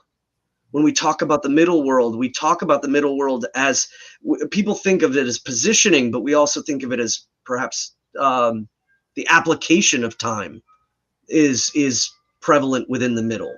That time and gravity and cosmic machinations, the rotations of all things, everything has its place within the middle. And the further we get away from that middle, the concepts of what is old or ancient or timeliness ceases to be an understood thing. And I think that that's just something that we have to correlate with, is that we can't place an age. And especially with myth doesn't work that way. It's not like a historical written book or a tablet or something of that nature. Instead, it's timeless and it evolves as it goes through time. And it harkens back to an age of, or an idea of understanding about concepts that we can't really wrap our heads around with the processes of what we understand in the middle. We understand day, we understand night, we understand the rise and the fall of the waters and the mountains and these things that we see. But do the gods necessarily measure themselves in that regards? I'm not going to speak for the gods, but I would assume that they don't correlate their environment the same way we do, and that's part of their placement. So to say how old the gods are is to say exactly how what is time and how old is time and what constitutes time. We know now, even as humans, the further we get away from the planet, time becomes not a definable thing. There's been, movies and books and things, tackling that subject. And I think that's all very interesting stuff. And I think that the gods don't exactly abide by that, but yet understand it because their intimate connection to the middle. I can't give an answer to that. I wouldn't want to. My daughter sleeping in her big girl bed like a boss. Proud of her. She's making advancements today. That didn't. Oh, there you go. Maybe you can see it on it. I snatched it away quick. You get the idea. Anyways, Svan talked about a lot of elements that go into this. What I think subjectively, it depends on what certain people mean when they ask the question.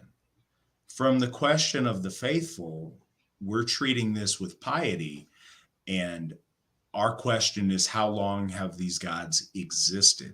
When some people, and I've been asked this by other parties, so this isn't necessarily a reflection on the person who asked the question, but some people ask the question in the sense of, like, linguistically, or how long historically have these gods been attested to? And I think they're two very different questions. So the truth of the matter, these gods have existed at the very minimum as long as we have existed as a people, as a race, as a species. How long before that? I don't think that we know, and I don't think that the answer is knowable. There's a lot of chicken and the egg things that come with that. The deeper you ponder the mysteries of the vastness of the universe, how old is the universe? What came before the universe? What was before that? You could ask certain questions ad infinitum and you don't get a true answer to them. But the fundamental relationship between us and our gods existed since the very spark of divine consciousness awoke in our soul. And that is far beyond the ice ages and in the very deep recesses of time and, geological time at that point. Linguistically, our gods are attested in some well, I say linguistically, that's not fair. Archaeologically, our gods are attested in the Neolithic period. I mean, pretty much as far back as we have human representational art. We don't see as much in, the hunter-gatherer period where most of the art is depicting animals. But pretty much as soon as figure was depicted, there's figures that are very closely associated with our understanding of the gods. One thing that's kind of interesting, and I'm sure there's some really specific word for these, but we've all kind of seen these. So, okay, I've been to Scandinavia twice. both with the AFA. One time I was in Denmark, and the other time I landed in Norway, was there for a very small amount of time, and then spent the bulk of my trip in Sweden. In each case, the vast majority of the things that we saw and looked at there weren't things from the Viking Age at all. Many of the things we saw were from, what's known as the Celtic period, but much more so things we saw were from the Neolithic period, were literally Stone Age things and carvings. A lot of the rock drawings in Sweden that we looked at, and you guys may recognize them. They're always these, bright red carving drawings in the rock face.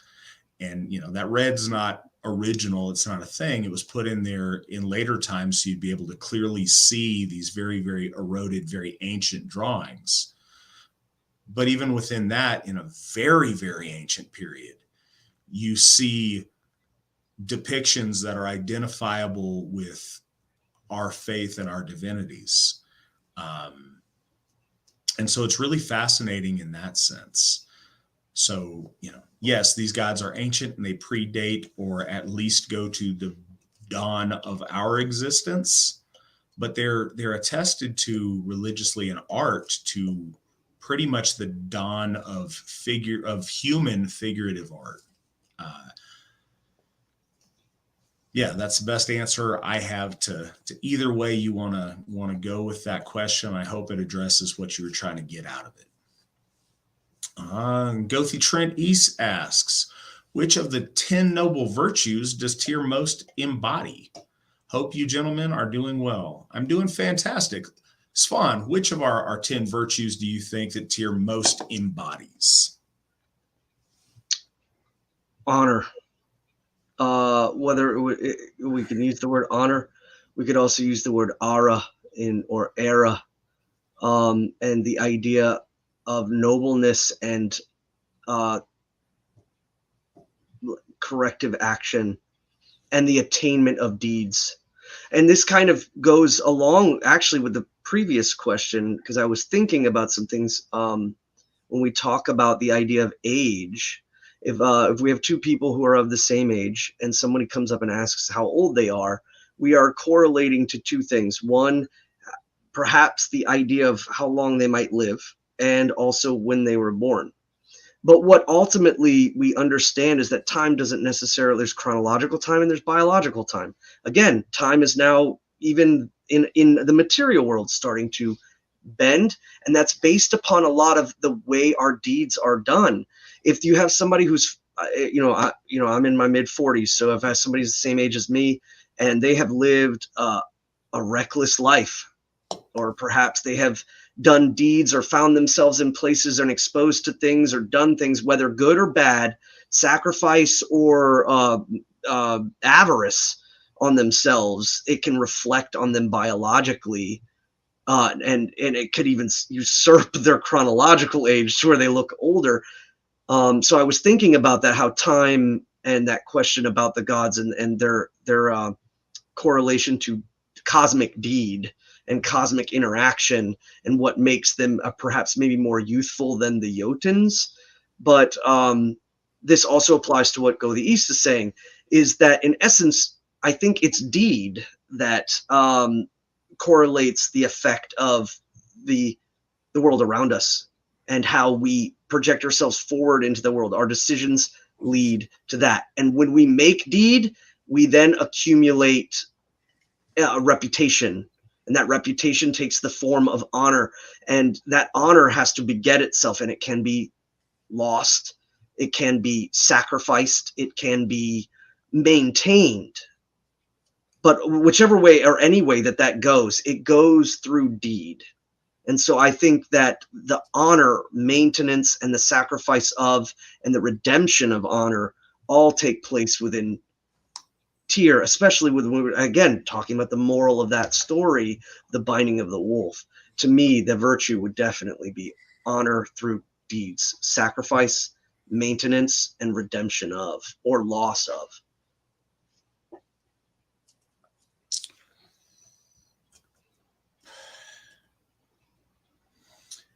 It's tricky because so many of our virtues are embodied in that. I think honor, absolutely. I think courage, the willingness to put your sword arm in the jaws of the wolf and to go through with that. It's really easy to say you're going to do something, but to remain still and hold it there and let that actually be the case, that follow through is says a lot. But I think Svan's right that honor is the ultimate one. I think truth also speaks to it.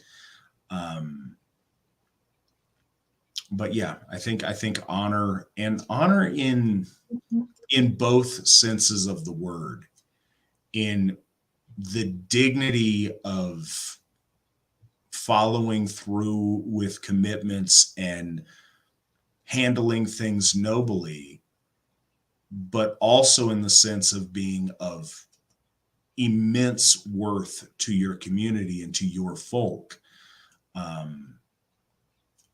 The rest of the gods didn't have the courage to do that. The rest of the gods, who are literally gods that embody these virtues, he was the one that stepped forward to make that sacrifice and to pay the bill, that, to pay the cost for what the rest of the gods decided upon. He paid that. And so I do think that honor is probably the virtue he speaks to the most. Next question. Is it Jormungandr connected to the Kundalini energy, wells, cauldrons, and drawing up power, as you more or less say? Sorry, I read that horribly. Is it connected to the Kundalini energy, wells, cauldrons, and drawing up power, as you more or less say? Is that related to Jormungandr? Svan, do you have thoughts on that?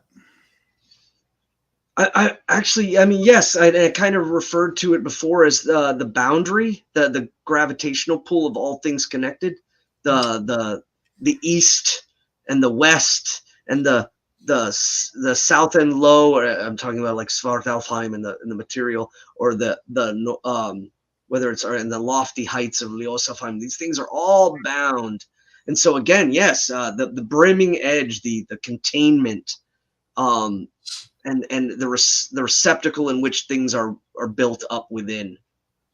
Yes, I think Jormungandr does definitely represent that power. And again, what that means when the edge, when the rim, when the cauldron, or when the goblet is broken, when the chalice is cracked, there's a lot there. And there's also the idea of when that force of power and that collective space is building might and releasing, and what it takes to reconnect it again in order to build and rebuild that power. Yes, I would agree. Yeah, in a way, that's I would see it as again boundary of placement and containment. See, I look at it from a little bit different angle.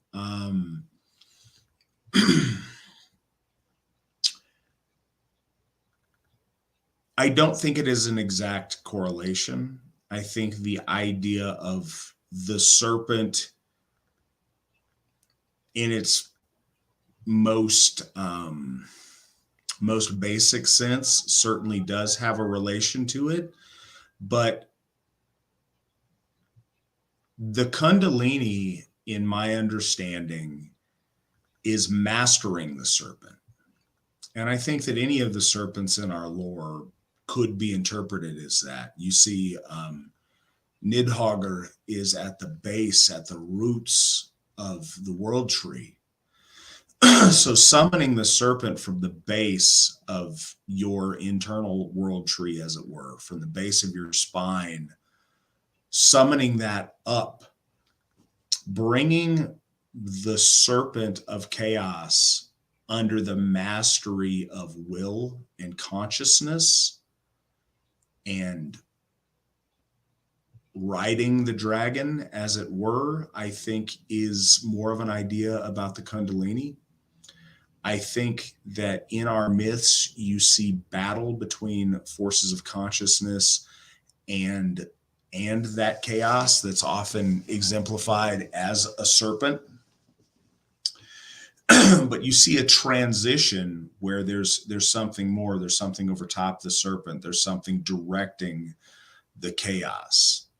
And I think that summoning that energy and then forging that by will is seen throughout our mythos.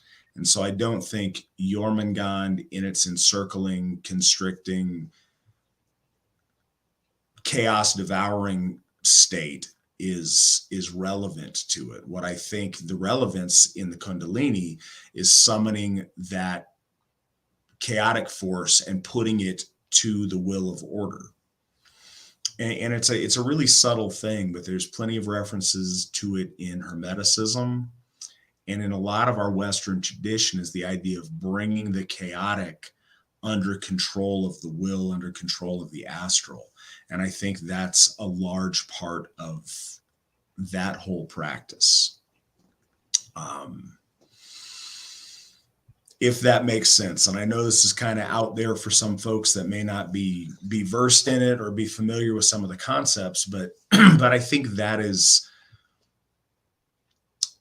it's not the serpent energy, it's the serpent energy under the direction of will that equals that Kundalini magic.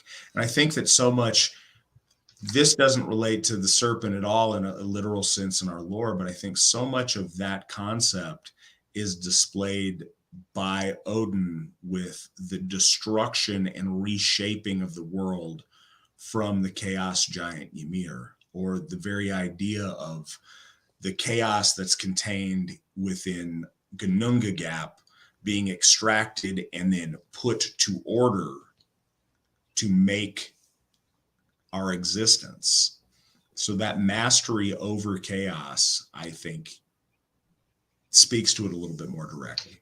It's something that you did say too about when we talk about the lower roots and we talk about Nidhoggr and the eating of the roots at the base. We have the wellspring, which is, let's say in the internal sense, the wellspring of the lower, the bottom is the wellspring out is the natural law of the creation of the rivers, the creation of the primordial sense, that which is tied, and we see that that Nidhoggr is gnawing at the root. The benefit of that to come up is being gnawed about. So I've always taken that too to mean that gnawing is a loosening or an untethering and a total and loss of control of the wellspring of the lower half of the body, of the lower base. And so losing yourself to base elements, whether it's I guess the primordial senses of degenerative desire that can lead people astray, it's because that root has been severed. And I've always taken Jormungandr to mean of the center of the constriction and the tidal pressment of the breathing, and then seeing Odin as a serpent going into Sutung's mountain and the correlative sense of the breath and the speech and the thought of the three cauldrons coming out of the top of the mountain, thus bringing enlightenment through ascendancy as when he comes out of the top of the mountain. If we're talking about symbolically within the body, those kind of forces, that's what when you brought that up, I was like, oh, totally took me off into a different thought pattern. So. Well, absolutely. But I think it's worth noting that the serpent transforms into a more noble animal once it's under mastery. Right. Once it ascends to the top of the mountain, then it flies away as an eagle. Odin takes eagle form, flying back, taking that sacred that sacred mead back to Asgard. Mm-hmm. So it's that transfiguration of it that I think is an extra layer that goes beyond just the serpent imagery. Antonio says, another question is, during the Viking Age, berserkers / Ulfhednars were animalistic people. Do they use Fenris to be connected? What are your thoughts, Svan, on any connection there? I mean, we don't have any particular connection. Like when we talk about the berserker and the idea that they may have meant that they wear no shirt, that they're bare, or that their connection to a physical, like a bear, and I think that comes from Hrolf Kraki's saga about Battle Bjarki and his the bear shape that he spiritually takes in the battle. And then of course the Ulfhednar. Yeah, we do see this base animalisticness, but there's no like one for one in correlation to Fenris. I would say if there is, it's still a testament to warning, because every mention of the Berserks or every mention of the Ulfhednar, including in Hrolf Kraki's and with Battle Bjarki, is this recklessness, this overmeant fervor to asceticism that leads them often to ruin. And I would say that it has more correlation to, say, perhaps a I don't know if you can still hear me. My side's dropping out now. I don't that it's correlating to an animalistic nature about consciousness, and that I think has again more merit towards Odin. But when we talk about Fenris and what Fenris is, after he is bound and placed within the middle world, the sword that's placed in his mouth, again correlating to the hand of Tyr. The hand of Tyr is in his mouth, the sword is in his mouth, but the slavering poison of his mouth is infecting the world, is infecting through the rivers that boil and venomize into the middle world. So I would say, if anything, it could be a testament to warning that going down that path too far can lead to you losing the order of yourself, and that would be seen as not good. And again, when we talk about the wolf demons that prowl upon Nastrond, and these consumptive creatures that eat those that cannot pass through into the realm, pass through the realm of death and into the veil of the ancestors, they get consumed and then in essence turn into that themselves and become mindless and lost. And they are the ones that will, arrive from Naustrand up into Ragnarok. So again, a warning, whether I would say in correlation to Fenris. And I mean, it's even a warning through Odin when we talk about Geri and Freki and the idea of consumptive gluttony and consumptive just desire.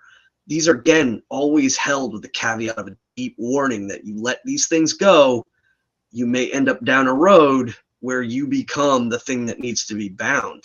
And there's going to be men, noble men, that are going to have to stop you. That's always kind of been in the air of those stories. So I think that we need to be careful of when we try to think of how to make this make sense. Every wolf isn't Fenrir. Every snake isn't Jormungand.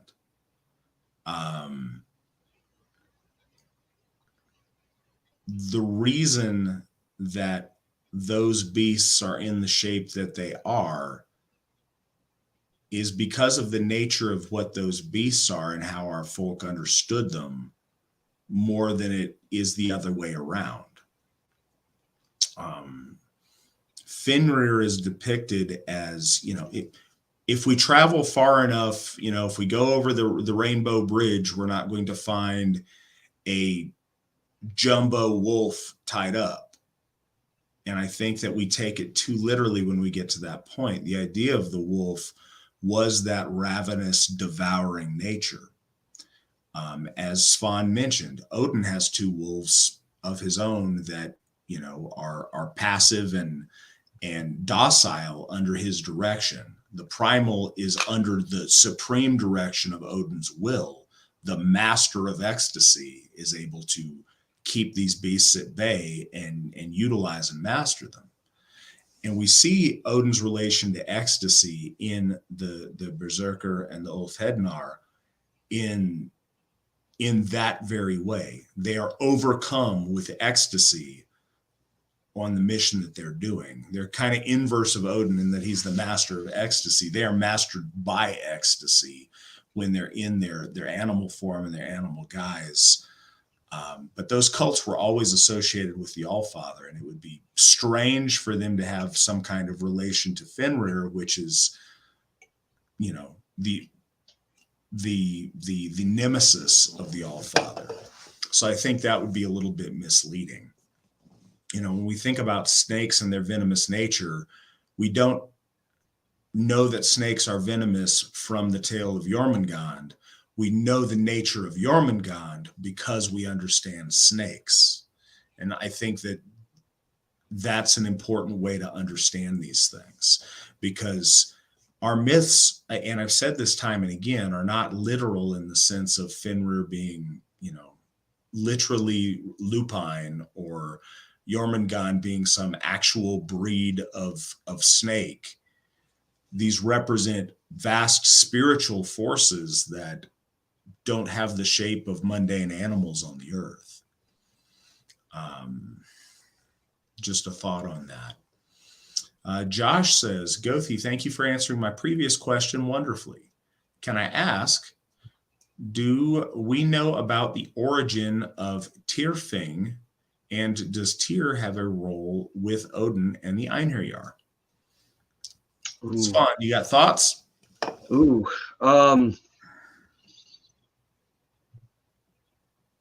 Could you take that one first? Because I need to look at one thing. Oh, you got me, Josh. So wait. Go ahead. Going back to the latter part of that question. The latter part of the question with Odin and the Einherjar. Can you read that question again? Is that possible to be? Sure. Gothi, okay, anyways, can I ask, do we know about the origin of Tyrfing, and does Tyr have a role with Odin and the Einherjar?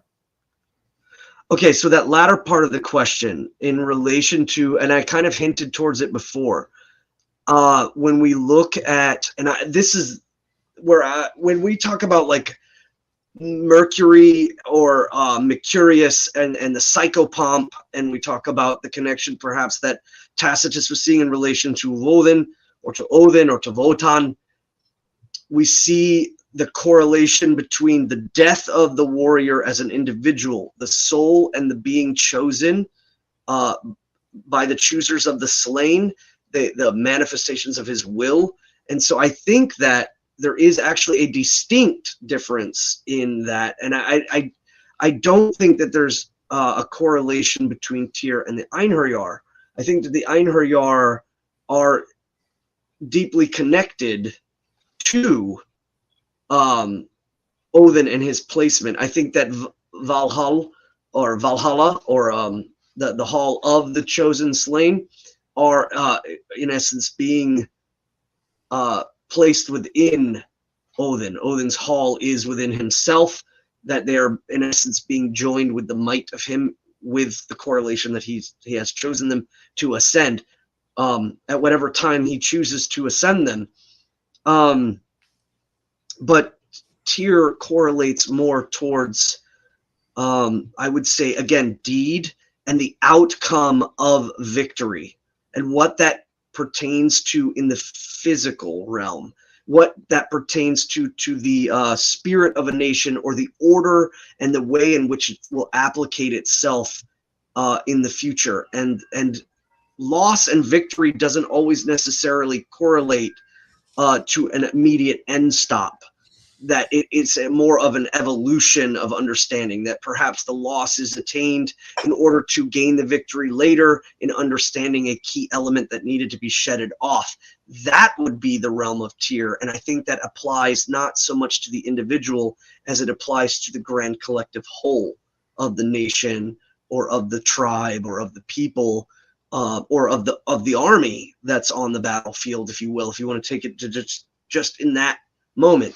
we see him and his correlation more connected to, I would say, the heavenly power of battle and war and the outcomes of those decisions and deeds and victories and losses.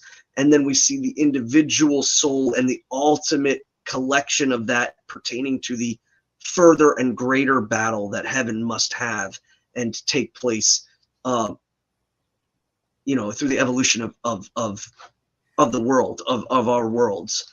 And so I definitely see a separation between the two when it comes in correlation to the Einherjar. I've always been pretty clear on that, in the sense that I definitely think that if we try to move Tyr and his placement of battle outside of the collective, we start to again infringe on the dynamicism of the soul that the individual has in place with the Allfather, with Odin, who is the source of the breath. And so we start to see the difference between stasis and dynamicism in those on a battlefield at that moment. You can see the two functioning together. But yes, that was my correlation for the last part. I wanted to slightly wing around on something. So the sword Tyrfing, do we know anything about the origin of Tyrfing? Do you mean the name or the sword? The sword was made by dwarves and cursed. So the origin of Tyrfing is dwarfs making stuff out of metal. But as far as etymologically, means Tyr's finger. And that, in my understanding, could be literally our god Tyr's finger, or the finger of the gods, if Tyr is used in that sense. And I suppose in a way, and this is something I wanted to get Svan to talk on a little bit here, is in Tyr's correlation to Mars. It's tempting to tie that into the concept of the sword of Mars that I believe Attila wielded, that he found in a mystic way. Svan, because we don't see a lot of it in our own primary source lore, what are your thoughts on Tyr as the war god and his relations to Mars in the Roman pantheon? Well, and I just wanted to, the reason why I wanted to loop back real quick, remember the question about what Tyr's name would be on the Iberian Peninsula with the Visigoths? Well, one of the groups of the Visigoths was the Tervingi. I was thinking I even said like the Merovingian or the Carolingian.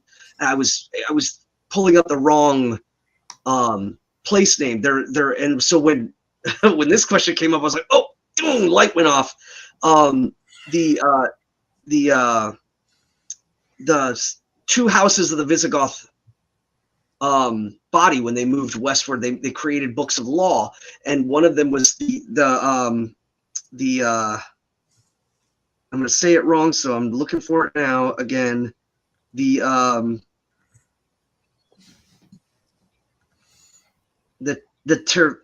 Tervingi. The Tervingi is there's two houses that the Visigoths split into when they finally moved westward, and by this time they were correlated with Aryan Christianity and were settling in the Iberian Peninsula. But the Tervingi were a split within the Visigoths, and so when you were talking about Tyrfing, I was like, oh wait, there's a correlation there. And so, one, I think to answer a question possibly even further back is that Tyr, T-E-R, may be a place name that you might want to look for involving with the books of law in the Visigoths, with the Tervingi split and their codex of law that came about and then was eventually usurped by the Carolingian or Carolingians. The rise of the the Merovingians, Carolingians, and the groups of those dynasties in the West Iberian Peninsula, in southern France, and all the way west. Sorry, that's what, when that question came up, suddenly it hit, and I was absolutely excited that we could kind of like perhaps looking for TER in relation may have correlation to Tyr in the Iberian Peninsula. Huh. Going back to well, I was going to say, so to finish the answer on any relation to Odin and the Einherjar, it's in the classic sense, no. In the modern sense, yes. So in the modern sense, we have developed this concept of the Einherjar that goes much beyond the scope of Odin's chosen champions around his table. We celebrate the Feast of the Einherjar on Veterans Day. And we don't celebrate it on Memorial Day, mind you. We celebrate it on Veterans Day. And that's very intentional. And it was a decision made by, folks early in our movement in the 70s or 80s. Now I need to go find exactly when that became a common practice. But in our common practice, we celebrate our veterans on that day, and not just the champions that sit at Odin's Hall, although that is certainly the imagery and what the Einherjar are. But we try to celebrate the veterans generally. And in that sense, Tyr as war god, I think is certainly appropriate to honor during Feast of the Einherjar as we practice it in the modern day. And I think it's very relevant to celebrate the soldier and the warrior in relation to Tyr. But as the literal Einherjar, there's not a connection there. Right, the placement of the soldier within the grand scope of everything that's going on, and his core, that's absolutely, has Tyr in it. I think the ultimate placement of courage, the placement of deed, the placement of honor, and also his grand part, his camaraderie between his brothers, and the living accomplishment of mission is Tyr. So yes, I don't think we should dissect him from that at all. So the next question is from Vril Vainier. Is there any parallels or other subtle similarities between Odin sacrificing an eye for wisdom and Tyr sacrificing a hand for the sake of the entire world? Svan, I know this has come up before. Is this something you have thoughts on?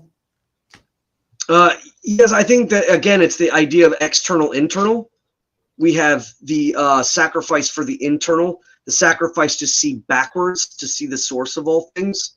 That sacrifice is placed through the eye into the well that sees memory, sees the descent of time and of place and of deed and of weird.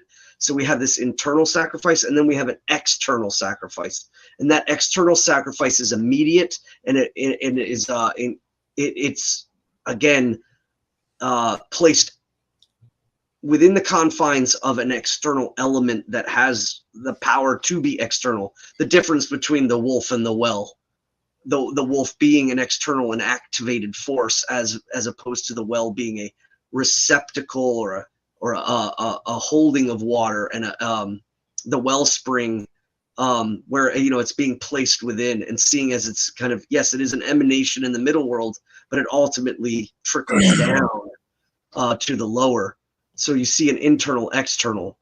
Sorry, I also wanted to bring up a point. I think there is a connection between Tyrfing and the Tervingi Goths. So this is very weird that this is going on, and I mean that in the proper sense towards one of our Witan. I think this is a proper point to bring out. I think that Tyrfing is referencing to because the Tervingi were in the east during the attack of the Huns. And we see that again in the Volsunga saga when Atli and Sigurd are in the same place, we see again the correlative heroic myth, and Tyrfing is a part of that heroic myth of story that spans that time, especially in Eastern Europe during the migration periods. So there was that. But yes, external to internal sacrifice. That's how I've always taken those two in correlation. And the receptacle in which the sacrifice is then placed. All right. So from Nick, footsteps of a cat, a woman's beard, the root of a mountain, the sinews of a bear, the breath of a fish, and bird's spittle. These are components of Gleipnir. Obviously, due to their use in the chain, they can no longer exist. Anything more esoteric here? A chain made from things that don't exist or don't exist any longer. A ribbon made. Do you have thoughts on the esoterics of the chain and its exotic elements? I've thought about that a lot, and I really wonder if it is story elemental, because it fits so conveniently at the end to kind of like give the last bravado of a storyteller. Kind of, it's the flip of the hat, it's the coup de grace at the end, where it's the rise before the bow, where it esoterically, if we're talking about the roots of the mountain, perhaps, but then when we talk about, the beard of a woman and the spittle of a bird, or I own chickens, and have, and birds and things, they don't have, spittle. These are things that are not. So it's like, I would say esoterically, it's to be bound of things that are boundless, that they don't necessarily have, is just creating a boundary out of that which is boundless, is the only esoteric part to that. Outside of that, I kind of always taken it as a flourish, a Nordic flourish and I think that Nordic storytellers did this very well with their kennings, and they did this very well with some of that placement. So that is my take on that, as far as its esotericism or esotericism of that. I mean, I think that we can draw esoteric truths from any of our mythic sources. But I think poetically, this is more of a poetic invention than a deep esoterics. I think the idea is the extreme rarity of all of these things. Like, what's the most impossible things you can come by? That's what it takes to weave together something strong enough to hold this wolf at bay. And again, that speaks to the epic nature of how big of a force of destruction this is. You need to harness the most rare possible, or impossible rather, things to find in order to accomplish this task. And it elevates and makes the task bigger and more impossible to complete to get there. And I think that's the truth that it tries to portray. And I think, one of the esoteric truths to it is just how powerful ravening chaos is, and how difficult it is to truly bind and truly keep at bay. To keep all chaos at bay is a seemingly impossible task. And I think that's one of the truths that's expressed in that. I've got a question. What do you think about the idea that the Templars took the spiritual software of Tyr and applied it in a Christian context to the Middle East? What are your thoughts, Svan? Well, that is a cool question. Did not see that. I might have predicted the Caesar question, but I did not see that coming. I mean, when you look at the spectrum of warriors during the Crusades, when we're talking about the Teutonic Knights, the Templar Knights, the Hospitallers, you know, and the list goes on and on, whether where they were coming from and things like that. Again, the tragedy of the collectiveness of victory and defeat during those times, I think, had huge implications for Europe. Again, I'm talking about the Templars when they were returning back, and their correlation with the King of France and with the Pope, and all of this tumultuousness that's happening upon their return, and how they kind of did come in collectively, but when they returned, there was like an internal knowledge that seemed to be more prevalent in their order and in the way that they may have been interacting with like the Saracens and some of that stuff when they you know, boots on the ground in the place that they were going to, their tone shifted. And so I think that is kind of I guess looking at it in a legend sense, seeing as the collective going forward, but then the internal learning that comes back. And I think that all soldiers and all war fighters and things like that do have that kind of repetitive sense of going in together and coming out and having to interact and do things from the individual level. But as far as direct correlation to tier, I don't know. I can't right now off the top of my head just put those two together.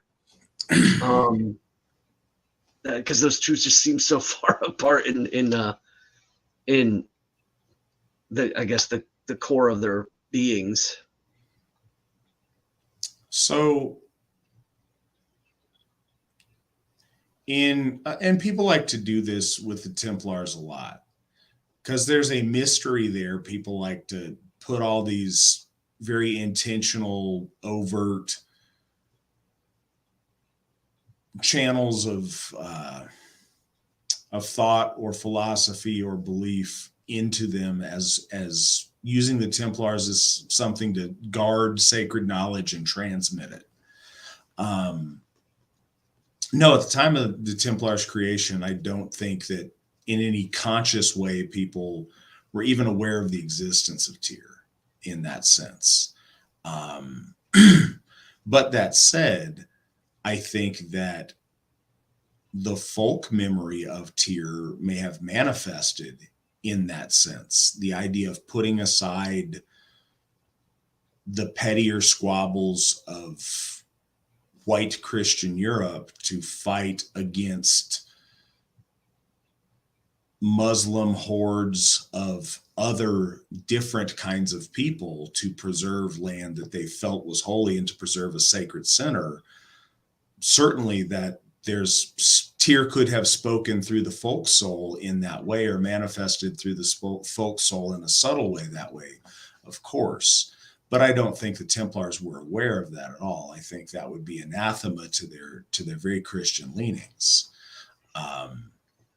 The original Templar are almost all from France, and France had been converted to Christianity in like 500. So they'd been Christians for, almost 600 years. I think the Templars were, founded in the very early 1100s from First Crusade vets.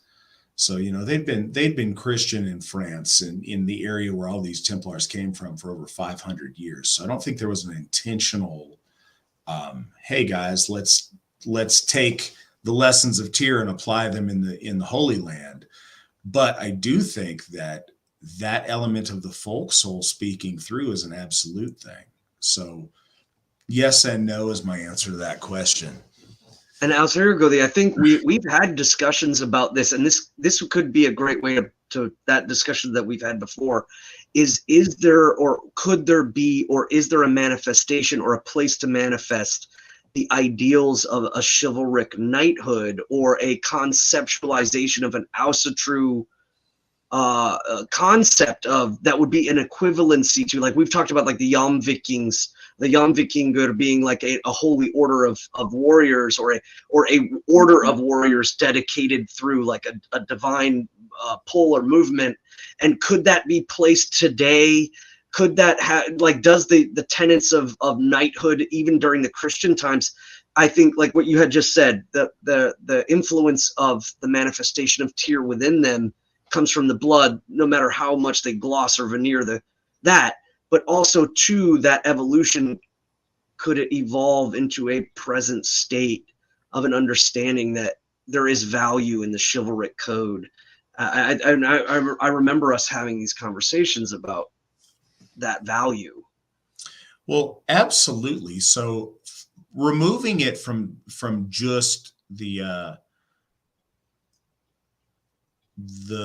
Order of Poor Knights of the Temple of Solomon, knighthood in general is absolutely built out of residual pagan values of mounted war chiefs and the champion warriors that form the aristocracy in the pagan period. That's undoubtedly and it's undisputedly true. It has, in its very formations and its very earliest conceptualizations, it has zero to do with Christianity. It is a amalgamation of the mounted warriors, the equitas of Rome, and the warlords of Northern Europe, forming a mounted aristocracy and of elite warriors. And that's absolutely pagan and in the roots of our folk soul. And I think that taking the pretend veneer of Christian ethos out of it and replacing it with an authentic pagan spirituality is absolutely relevant and completely a legitimate thing. And you've even mentioned to it. That's why this spiked interest to me, is because your drive in that conversation towards it, and how it has manifested even repeatedly after knights of, say, the Middle Ages, in which we've seen through the colonial times with the knights and the dragoons, and then during the Napoleonic Wars, and we see the knighthoods again, and then even up until the American Civil War, you had brought up the concept of the chivalric knight and the idea of the bastions of European pagan knighthoodness still manifesting in cyclical rates throughout our concepts, intertwined with the acts of war. So I just thought that was a parallel and a great avenue to bring up in regards to I believe very strongly in that. And I think that, certainly elements of this carry over, but the last element on this continent that we've seen of the traditional knighthood would be the Confederate States of America's cavalry units. You'd have generals leading cavalry charges with saber in hand, steeped in a gentlemanness and a chivalric code that is a direct descendant of that ancient warrior aristocracy. It's one of the interesting things, the little sequence at the very beginning of Gone with the Wind talks about that feudal culture in the South at the time and that the vestiges of that chivalry. And I think that you absolutely saw that in, I'm not precluding that there's any currents of that have come down in a more modern sense, but that's the last iconic noble gentleman on horse with sword in hand going into battle that we've seen. And then that last little vestige in Europe with World War I and the pilots, the biplanes, where they still had that. Good call. Absolutely. But you said on this continent, you're talking about America, I understand, but I was like, and there was just that last little glimmer that happened at World War I, II, over on in the fatherland. That's where that happened. Absolutely.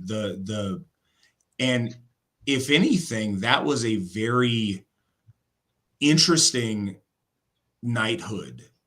The fighter aces of the Second World War was the last time you really saw it, but there was an ugliness that came in by that time. When you see the fighter aces of the First World War, no matter what country they were from, it's like they had this international brotherhood of understanding that their nobility and that, you know, noble sees noble, and they would treat them almost exclusively. And you know, the German side, even in the Second World War, would do this for a time, but they would treat the enemy pilots that were shot down. They would entertain them lavishly, because it was like, you know, like a knight you captured on the battlefield. You didn't lock that guy in chains. You feasted him, and you know, this was one of your brother knights that was in your was under your control during that time. So yes, absolutely, we see that. I'm glad you brought that up, because that had slipped my mind, but it is a really very relevant example of this that we're talking about. So Nick asked this question. He warns us it might be spicy. Humans and / or Aryans, where do we come from geographically? Did the gods drop Ask and Imbla off in the Caucasian steppes, out of Africa, Mesopotamia, or did they get dropped somewhere else and their descendants just settle in the steppes to start the Aryan folk? Evolution, creation, monkeys, talk about it. So break us off some Svan wisdom, because I have some thoughts on this. Yeah, I would say I have always been of the belief that our people, in correlation to understanding the story of Rigstula, Heimdall has two meanings correlative together that both extend like two edges of the same road, or they're just the edges of the road. Heimdall is the bright light of the home, the origination point in which we expand from after correlation to bringing in the asas, bringing in their divinity within us. And that correlation is the light, that is the fire that comes from the home. And I also believe that there is a secondary meaning to that, is that the home dale, the valley, or the origin basin to which we originate from. And I would say, I mean, the location and specifics, I cannot say, obviously, a direct, like I would say a region, but in my geography of understanding. And there have been people that have moved in and out of that area since that time. But what I would like to say is my personal belief is, yes, we do originate from that home basin, that home dale, that home valley, where that correlative flame of divinity from the gods evolved us into better forms, as we see in the story of Rigstula. So that is, I believe. So I guess that would be an out of the Caucasus, or out of the steppes, or out of the center. I guess bid. not an out of Africa theory, but an out of that our people, I believe, originated from that central spot, and that Heimdall is deeply connected to that moment, and to that correlative triplication of moments that would eventually lead us to taking the wheel and taking the iron, or taking the bronze and iron, and manifesting the horizons around us.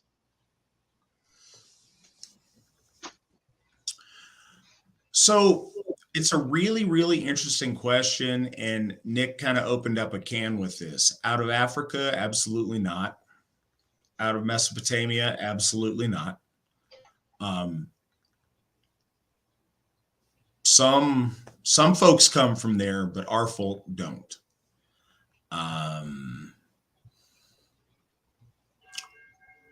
The question that I think is most relevant is, are our folk from the pole, or are our folk from the Caucasus?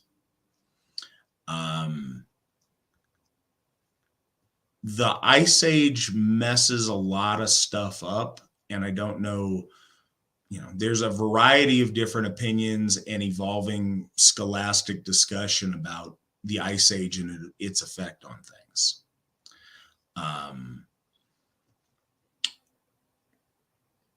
The traditionally understood the reason that we're called Caucasians is because of the linguistic tracing and archaeological tracing to the Aryan culture back to the Caucasus and the steppes there. And that's, that's a legitimate thing. And being that none of us are time travelers to know for sure, that's an okay answer. What I find very compelling is the idea that our folk pre-exist that and have a more polar origin. One thing that's interesting that we acknowledge about Europeans, about old Europeans and the Aryan expansion, the Aryan migration, is that they're related peoples. So the Aryan invasion into Europe and meeting with old Europe, we don't see that as some kind of race mixing. We see that as one wave of white people mating and colonizing with another group of our folk that pre-existed there. And I think that is more easily explained by a polar origin and kind of a spreading out as the Ice Age progressed and occurred. What's really interesting talking about the ancient Aryans, and even if it comes from a brown dude, this guy Tilak wrote in India about the Arctic homeland in the Vedas, and the Vedic texts are Aryan, and they pre-exist the cultural and racial mixing between Aryan and Dravidian that occurred in India. And the Vedas talk a lot about things that imply a polar or at least an Arctic origin. And so much of our understanding of things relates to that northern climate. There's a lot to break down, and I'd suggest if you guys haven't to check out that book. It gets very repetitive. It probably didn't need to be quite as long as it is, but the points that it makes are really interesting. So I tend to think that our people have a more polar origin, and that when things happened during the Ice Age, that culture was diffused, and a cultural high point or golden age of the time was in the Caucasus and then spread out from there. But all of that is very speculative, but it is something that I think there's merit to.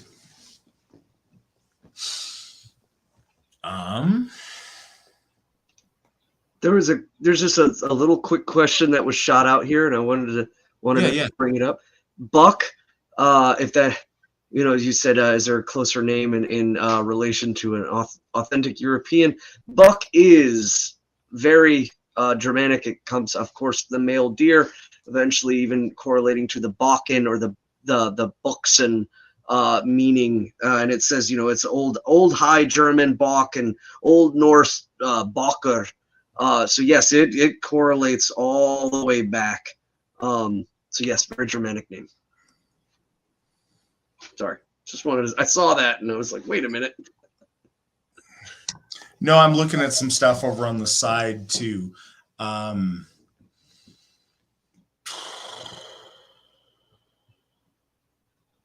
So anyways, next thing,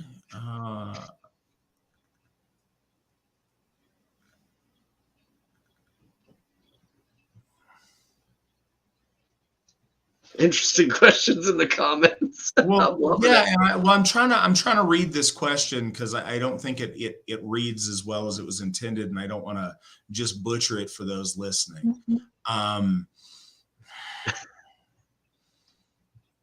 So, anyways, and so our people are different. What's our beliefs on where the other races came from? Are their gods real and created them? Sorry about not having a concise question, but it's a multi-layered thing I'm trying to ponder on. Absolutely. And I think it's, it's a very worthy question, and it's obviously a question that would come about by, by our standing and where we come from. And I really, usually I throw these out to Svan first, but I want to speak on this up front because I think it's really important to do so. Yeah, other people come from different places and have different gods that created them, maintain them, have a spiritual relationship with them. Beyond that, I think it's inappropriate for me to put definitions on what those things are. But one of the things that is perhaps most offensive about the Abrahamic faiths are their insistence that their understanding of things and their divinity is the only real divinity, and everybody else's gods either don't exist or are demons or a trick of the devil, and their way is the one right way for all of humanity towards salvation. That's very much at its heart universalism. It's not the Asatru Folk Assembly's position in any way, shape, or form that our gods are the only gods, that our gods are the gods for all of the different peoples of the earth, that my religion is good and, a Native American's religion is bad, or an African's religion is bad, or as long as it stays in its lane, a Jewish man's religion is bad.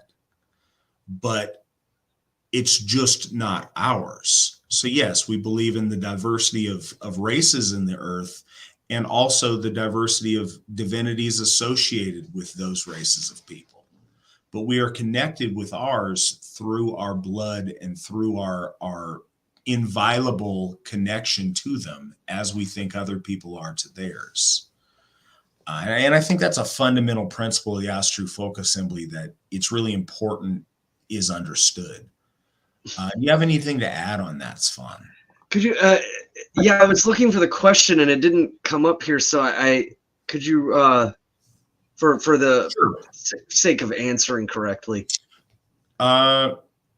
Peoples are different. What's our belief on where other races came from? Are their gods real and created them? Sorry about not having a concise question, but it's multi-layered that he's pondering on. And I 100%, I believe you've already hit it. I would just say that I've always kind of taken the idea of whether it was inlandish or outlandish. I've always kind of viewed that in a way. If it's outlandish, as we say, in English now, it has different meanings, but it does mean like the preposterousness of something outside of your inner guard.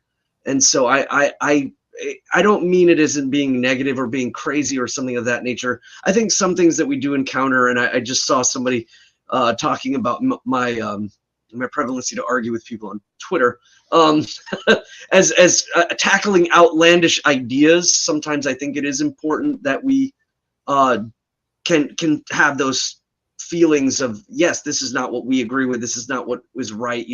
I don't think it's good that you want to cut pieces off of babies or something like that. We have the right to say that, but at the same time, it's not necessarily a manner of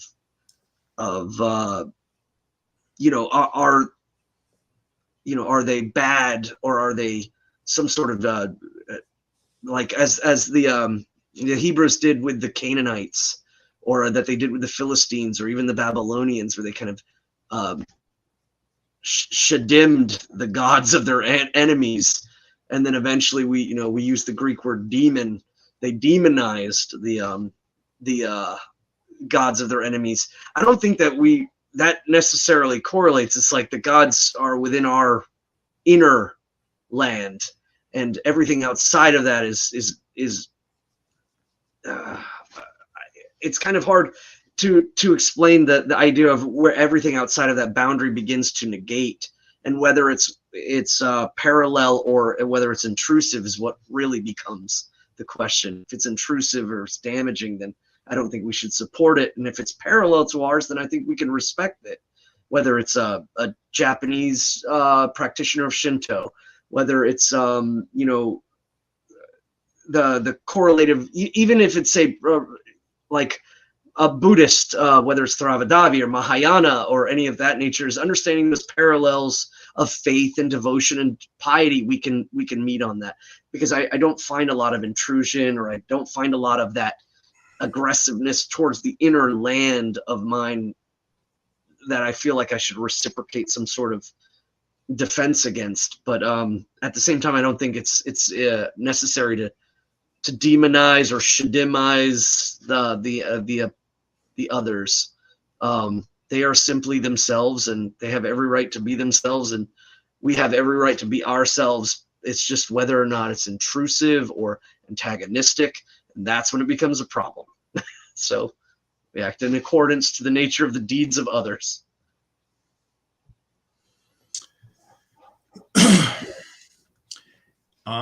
Next question. I'll hear you, Gothi. Do you like wrap snacks, and why? So I'm not proud of it. Not proud of it. I am a fan of the wrap snacks, and the reason why is that they're very delicious and seemingly better than chips that white people can make. I stumbled upon this out of humor and irony. I down the road from Thorshof and over here in the West, and we have them here now, but at the time we didn't have such things at our convenience stores. And down the road from Thorshof, there's a little gas station. We stopped in there. We needed some snacks, and we stumbled upon wrap snacks. And there's various there's some names I'm familiar with, many names I've never heard of and sound a little bit ridiculous of folks on these bags of chips. And so I went up to the counter and I thought it was hilarious, and I got some wrap snacks. And it was all in jest until it was time to ingest. And you can ask the people. So you can ask the people who were with me at Thorshof that day. I was angry. These chips were so good because I got them to be silly and ridiculous, and these chips are the best chips that I ever had. So I'm just picturing the headline. Like, there's that. I'll put it out there. If folks want to unsubscribe to our channel and or leave the African Folk Assembly, I understand. No head of the AFA likes wrap snacks. There's no hard feelings. I hope it all doesn't come crashing down around me because I admit this, but they really are delicious. I don't want them to be, but they are. Well, and I think that plays into a misconception that a lot of people have about us, that we can't laugh and joke about ourselves and things. I mean, it's just people think that we're some sort of, I don't know. I wanted to laugh and joke, but the deliciousness of wrap snacks is no laughing matter. Just seeing you kind of like, damn it. I was so frustrated and defeated by those chips. It's real. It's just funny that the question came up. See, I appreciate Monk. Monk knows it. The truth is one of our virtues. So I got to put it out there. Perfect segue on that. Greetings, gentlemen. Great stream. Thank you. The moon knew not what might was his, or the moon does not yet know what power it possesses, from Voluspow. What power does the moon actually possess, in your opinion? Thank you. Svan, have you pondered that verse, and what power do you think the moon possesses in that stanza? I think that there's two things. One, that the knowing not of power is the correlative power between, I guess, gravitational pull. I feel that our ancestors, when we talk about the assignments of heaven or the establishing of Raido or Rahido, the correlation of the rune itself and the placement of things in proper timing and in proper rotation. We talk about the when we see the two horses as vehicles, we see Suna, or we see the sun or soul as having the two horses. And again, this is an Aryan correlation of the idea of two horses. Sometimes they're even mentioned as two white horses in correlation to the solar power. And then we also note immediately that there is two horses in distinct separation, but are in unique unification to the earth. And we talk about this as the horses of day and the horses of night. And again, our ancestors, the Aryan ancestors, were utilizing the vehicle terminology of the horse as dynamic power. So we see two horses in the solar, we see two horses in the earthly. We only see one horse in correlation to the lunar or to the moon. And so suddenly, when you look at this story, I find this as a deep, hidden, secretive truth about the idea of rotational axis, because only one of those does not hold that rotational axis, and that's the single horse. So there's that, and I think that, of course, it's correlation in placement to the earth and the essence of the tides. And we talked a lot about that over Yule, about some of the concepts of the integration of both push and pull, and the gravity, quite literally the gravity, but I'm speaking symbolically, the gravity between forces, and how our ancestors saw deeply that there had to be intrinsically balanced forces, one of pushing and one of pulling, one of receiving and one of manifesting. And I think that is the unspoken power. And I think perhaps there's even another unspoken power. And this is just something that, again, as we go into the fringes of this explanation, this is something I can't speak in any sense where it's like an absolute, but there's just an interesting thing is that the moon is moving, that we know the moon is moving.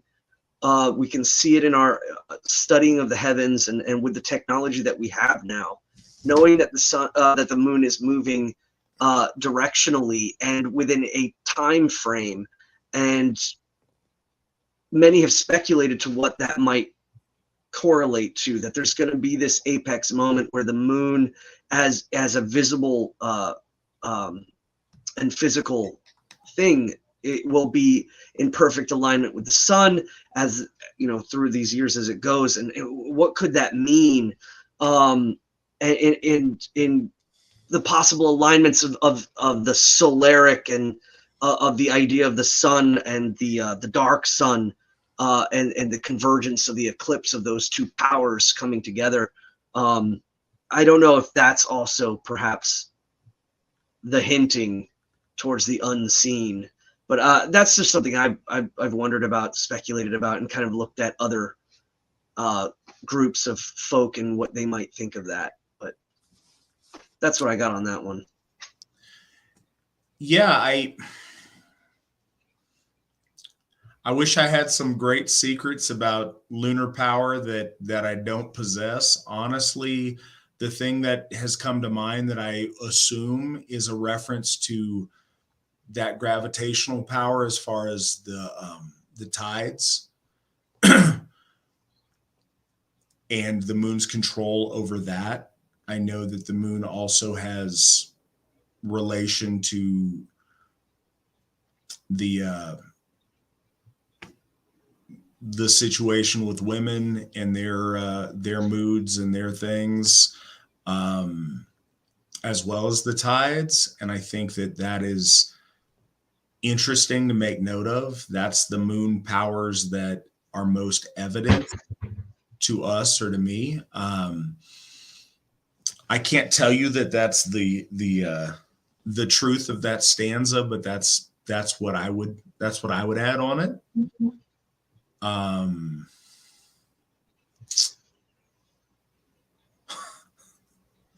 just looking at the side chat. No, I was trying to keep it clean, folks. I'm trying not to look over at certain points now, because some of these questions are just making me laugh, and I have to maintain. No, so I would assume there's that. there's a different, I'd say there's a different energy with the moon's light, not to sound too hippy dippy, but the sun reflecting off the moon and the light it projects is different, and it's kind of special.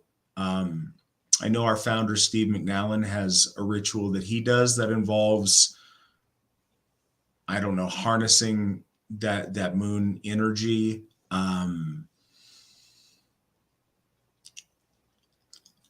Not related, but I'm gonna throw it out there anyway because it's moon relevant. One of the most beautiful things that I've ever seen. Growing up in Alaska, I grew up in Anchorage, and I was a city boy, but I got to spend time up in Fairbanks. Fairbanks has grown huge over the past few years. But when I was a kid in the 80s and the early 90s, and I think this was probably, I don't know, maybe 2000, even 2001. I was out fox hunting, like just right in town or not far outside of town or whatever. It was walking distance from my cousin's house, and the full moon was out. And in Fairbanks, the ice crystals, it because it's so dry, the ice is all crystallized. And you'd look across a flat field, and the moon was so bright that it reflected off of these crystals, and because you couldn't hunt with artificial light. But I could literally, with iron sights, go fox hunting in this full moon because it was that bright and everything was so illuminated. And just looking out at the frozen landscape with the moon reflecting off it was one of the most beautiful things I've ever seen. It was really, really cool. It's neither here nor there. It's not related to your question, but I figured I'd put it out there regardless. Next question. I'm currently working in Utah, but probably moving back to Vegas. Is there any meetups for new guys who are interested? No, not currently, but we do have a couple of members in Las Vegas. If you reach out to one of your folk builders, we can try to get you set up. If you could throw up Sierra's contact, I think that would be the best one to do right now, and I can talk to her on it, Nick. Yeah, if you're interested and you want to join up or get involved or whatever and meet with some folks there, please reach out, and Sierra and myself can help you meet those folks if that's something you're interested in. But I do personally know a couple of folks down in Vegas, so that's a thing.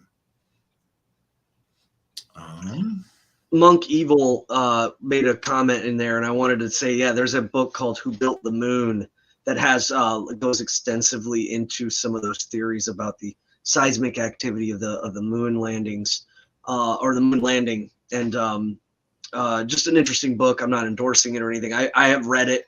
I thought it was extremely interesting. One thing that I did pull from that I thought might, in correlation to us, what you had said about the megalith builders, is that they found out that the elevation of Stonehenge and Salisbury is also,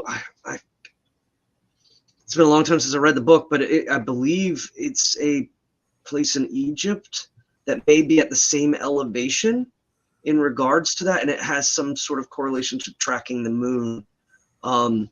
Just interesting book, and I saw Monk Evil had posted a little thing about that. So if anybody's interested in some weird, you got me, strange concepts of the moon, that's an interesting book. And Bubbles also brought up a great point about the guardianship of the moon deflecting asteroidal debris. So that's interesting too. All right. Next question. Any plans on publishing Edda's / lore compilation, AFA edition, but without obvious Judeo-propaganda by Snorri, and maybe with some comments by founder McNallen / Alsheri Gothi Flavel?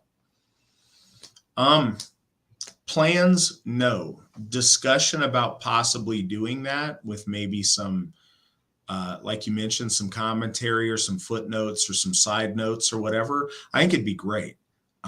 You may have noticed a lack of publication by the Asatru Folk Assembly.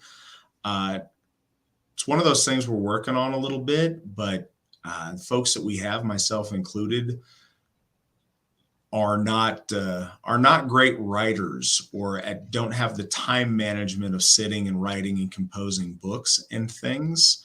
It is something that I'd like to work on. We just need to have some of the right staff in place to help us organize and make some of those projects happen. But I think that'd be a really good idea, and it is something we've talked about in the past. Honestly, there's not plans right now, but it is something that's come up again and again as something we would like to do. So hopefully we can do that when we have the right people in place. The next question is genuine book sources for Greek, Roman, and Slavic lore / mythology you can recommend, please. P.S. Witan Svan's Twitter is pretty righteous / based. Hail. Hail. Svan, you got any good source material for Greek, Roman, and Slavic lore?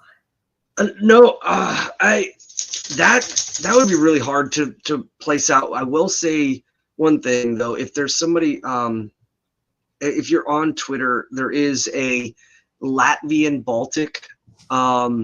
Unfortunately, they do post a lot in their native language, but occasionally they don't. And if you can, I've reached out and even DM'd with them a little bit about their faith. It's a great source of just showing snippets of digestible information.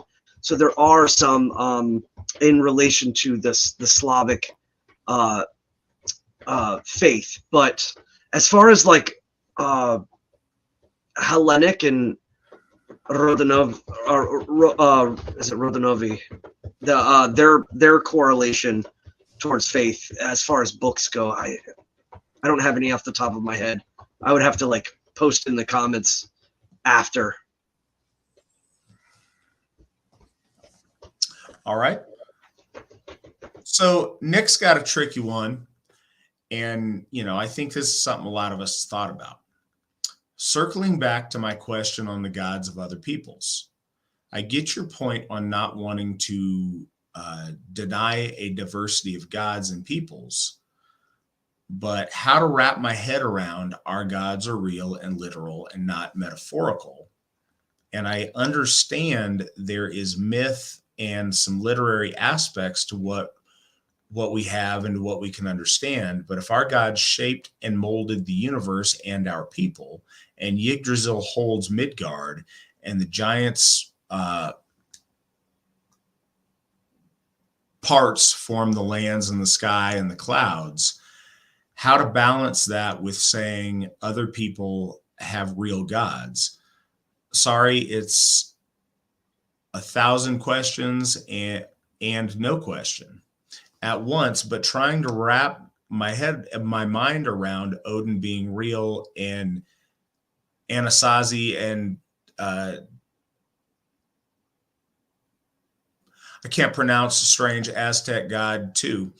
So that's the question. It's a long question. It's a paragraph of questions, but the meat and taters is if our gods created and shaped Midgard and Asgard and the universe and the shaping between heaven and earth, and built the trees and the mountains and the clouds out of giant parts, how does that coexist with various other people's gods doing those similar things for their people? I know that you've thought about it. I know that I have thought about it. What are your thoughts, Svan?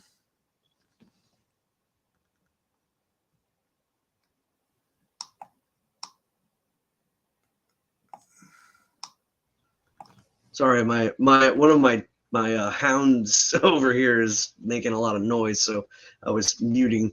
One of the correlations towards, I guess, how a people interact with the spiritual and the physical is important and intrinsic to them. The idea, I think, when we tackle the reality of our eyes upon things versus others and their eyes upon things, is a question of whether or not we can't denounce that, or first off, we can't say that we have the same eyes. We don't. We know this, that we don't. And it's very similar with, within people. We as individuals do not have the same eyes, but we as a people may drift in that understanding together. And so our eyes are very similar and connected. But then when we go outside of ourselves, other people have different ways of seeing things. I guess the idea of whether or not it's a matter of their way of correlating with things, if it matters to you.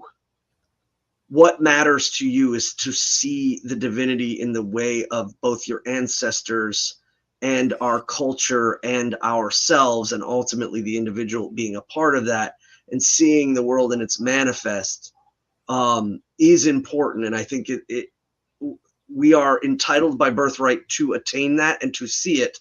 And so therefore we can only pronounce that level to others outside of ourselves. But again, to simply say outside of ourselves means we do not see things in the same way. And again, it can become that they see this spectrum, this ecosystem of belief can be antagonistic and against us. And so therefore, again, our way of seeing things then becomes something that we have the right to substantiate. And we know that they will, of course, think the same way as far as their right to substantiate. And so it becomes, again, a question of, once it's outside of ourselves, does it necessarily matter? And I think that's more of I'm talking about a philosophical question about the idea of faith within a people, and how we correlate to the divine.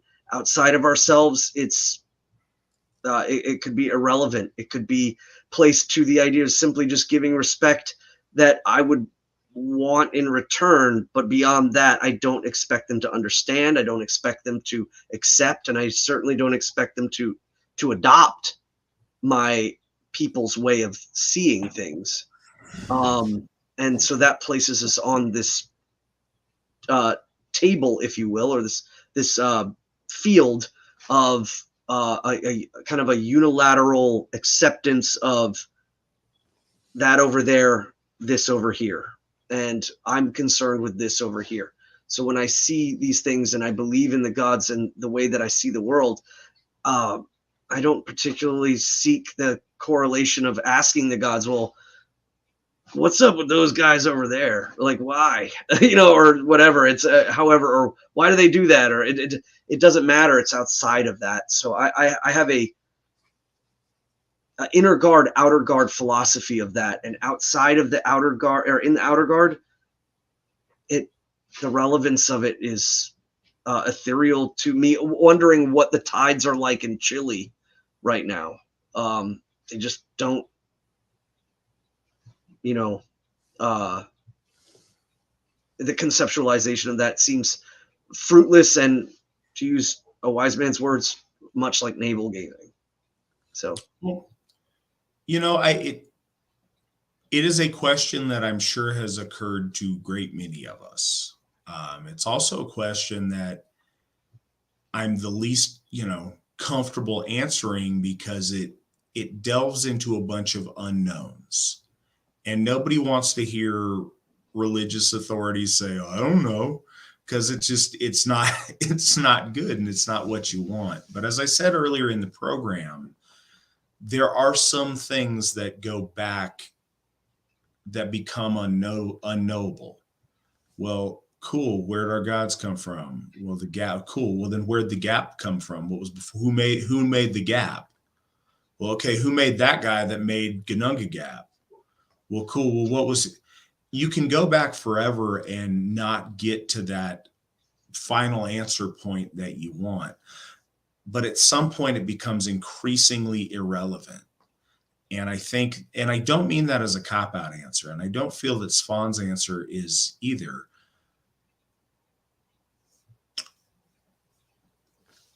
So I don't mean this to be blasphemous, but the clouds are not literally giant brains. Like, we can't go get some of the clouds and like genetic test it and like, aha, this is from Ymir. It is a symbolic expression of something we understand some of, but we don't understand all of. Yes, if our gods shaped the entirety of Earth out of Ymir's pieces, then how did these other gods create their version of Earth and whatever else? And I don't think it's about that. I think it's about our gods formed our context for existing. You mentioned Yggdrasil, but there's obviously not a tree that separates all the different worlds. That's obviously not a literal truth, but it is a figurative truth. And I think that the more you go back into the times of creation and those myths, the more those things where our gods shaped our consciousness and they shaped the context that we developed into. If you read our stories, it doesn't talk a lot about our gods creating mankind. But what it does talk about is our gods finding stuff that exists. Again, I don't think they found 2 actual logs and did magic over actual logs. They found something that was here and infused that something with that godly spark, with the breath of life, with goodly hue, with the aspects that made those 2 somethings into Aryan man and woman. And they provided the context through our creation story that we understand the world around them and the lens through which we view our reality. So when I talk about Odin, very often I refer to Odin as the god of Aryan consciousness, not because that's found in the lore, but because I think that's the fundamental to the creation myth, is he created our consciousness and who we are. And who we are is how we see our initial environment. I don't think that the Eddas are meant to be a treatise on,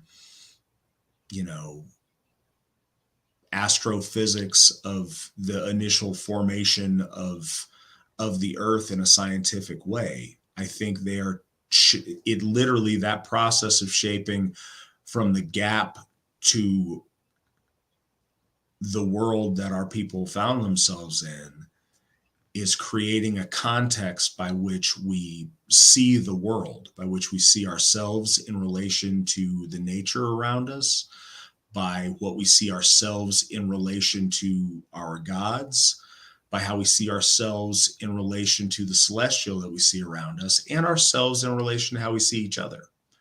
But I think that story is much more about context than it is about the literal shaping of planetoids. If that makes sense. And again, I preface this, but I don't have the ultimate answers on all of those things. But what I've said is true.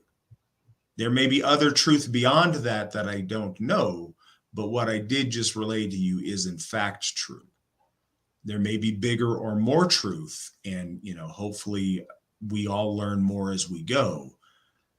But that truth is true, if that makes sense. And I hope it does, and I hope it goes towards your question. Any of these things, we're not always going to have the perfect answer, but we don't ever want you to think that any of the answers are dodges, because they're not. I'll be honest about liking rap snacks, so we keep it real. Which rolls into the next question, a rap snack sponsorship. I don't think that I appeal to their core audience. So I don't really think that a sponsorship from Rap Snacks is in the cards. But if the fine people at Rap Snacks would like to donate towards paying off Njordshof or the development of Singerheim, we would appreciate it greatly.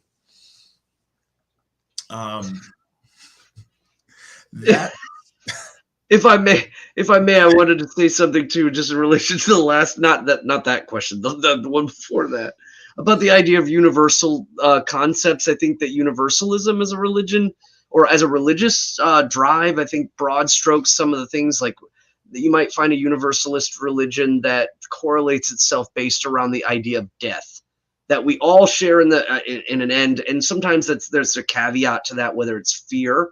There's a fear of death or a fear of a reprisal after death.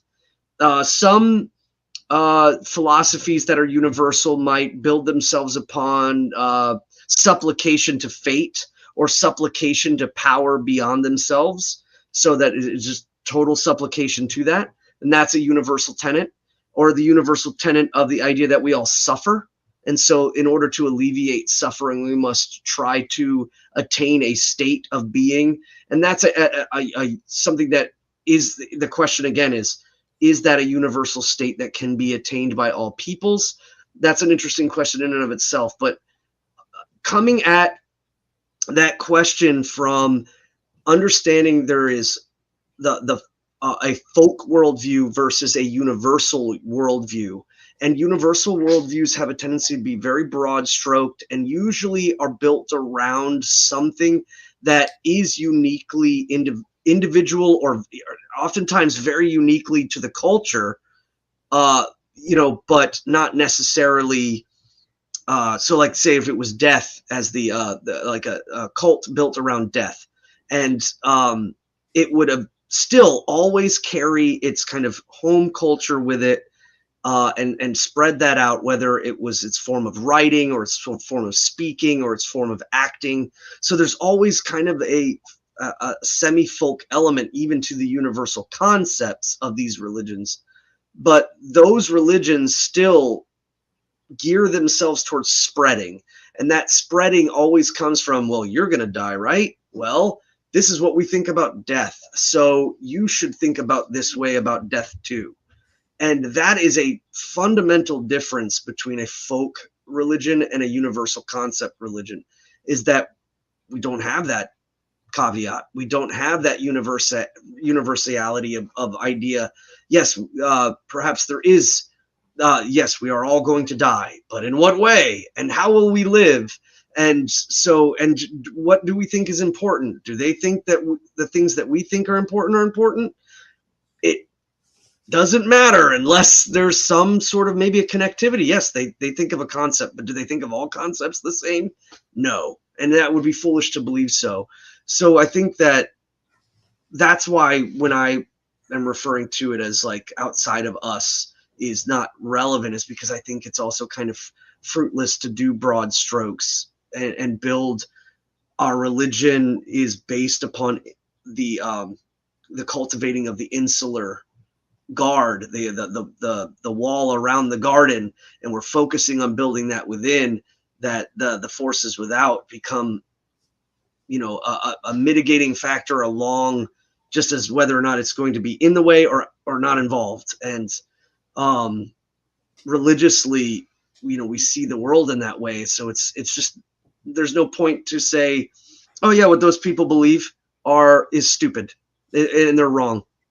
I mean, you can say that, sure, but is there any point to it? If you're throwing this investment towards something outside of your wall and you're looking at these broad stroke unifying factors, it just becomes spinning wheels. And folk religions don't work that way. They work about building within concept inside and seeing, like what Asatru said, the allegoric, metaphoric, and the correlation to wrapping our mind around divine things, and only concerning it within ourselves and who we are. We don't try to coach or guide. And I think that's a big thing, because when most people think of Christianity, especially Western Christianity and its cultivation of universal ideals with empire building, colonialism, and all of those things, they try to correlate those two things together. And it's hard for people to see the face of a white man saying, you can believe what you want to believe in. You're not even on my radar. Is very hard, I think, for a lot of people to digest. And that comes from understanding universal versus folk religion concepts and ideology. Absolutely. So we got 2 more questions tonight. One is it true that the blonde, blue-eyed people in some of the Stan countries are not genetically related to white Europeans? Do you have any special knowledge on this, Svan? I mean, so a big thing, genetics have become a huge part. There was the theory about, the Indian invasion theory, and you meet, especially perusing around on the internet, you'll meet any number of Indian folks, especially they got a big nationalist movement in India, and you even suggest that there was an invasion of lighter skinned white or Aryan peoples coming into India. It causes a huge firestorm. And when you look at a lot of the structurings of like India, their sculptures and a lot of their buildings and amazing stuff there. And I've been studying that for the last like year and a half, just about the architecture of some ancient Indian stuff. But genetics has become a prevalent cornerstone in really laying down that currently what we know right now is, yes, there seems to be this not just a linguistic connection, not just an archaeological connection, but also a genetic connection between all of these people. And like what Alciragodi was saying, it seems to be a bowing that spreads from a polaric center, Asiatic, or and then again we go into all kinds of theories about that, but it seems to be this spreading bow that goes from Europe all the way across and into India, that genetically is starting to show there are correlative connections. So are there folk in those Stan countries? I believe so, and I think genetics is starting to show it. But again, some of those people in those countries are not folk, and they still share the same language with those people, but not necessarily the same genetics. And it's hard for us to get that. But the whole valleys, whole nations built around being inside these places where they're kind of insular from each other can create these kind of genetic time capsules. People moved in there at some point, and then they just remained there, and the nation shifts around them. And so the overall population might not be folk, but there are folk pockets that still remain. And genetics has been showing that. Yeah, I think that those people with those traits are absolutely genetically related, in my understanding, to white Europeans. There is a big, like Svan said, it's become a big political issue to where they try to suggest that's not the case. Now, I'm not just saying that because they have some of these characteristics, they're the same. Many of them are the result of millennia of admixture.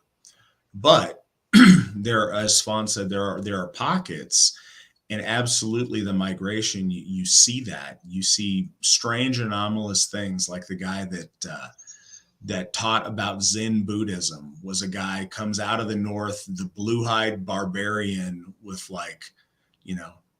basically described as a bearded white guy. You see all these strange anomalies. There's even legends about Genghis Khan having like red hair and some Caucasian features.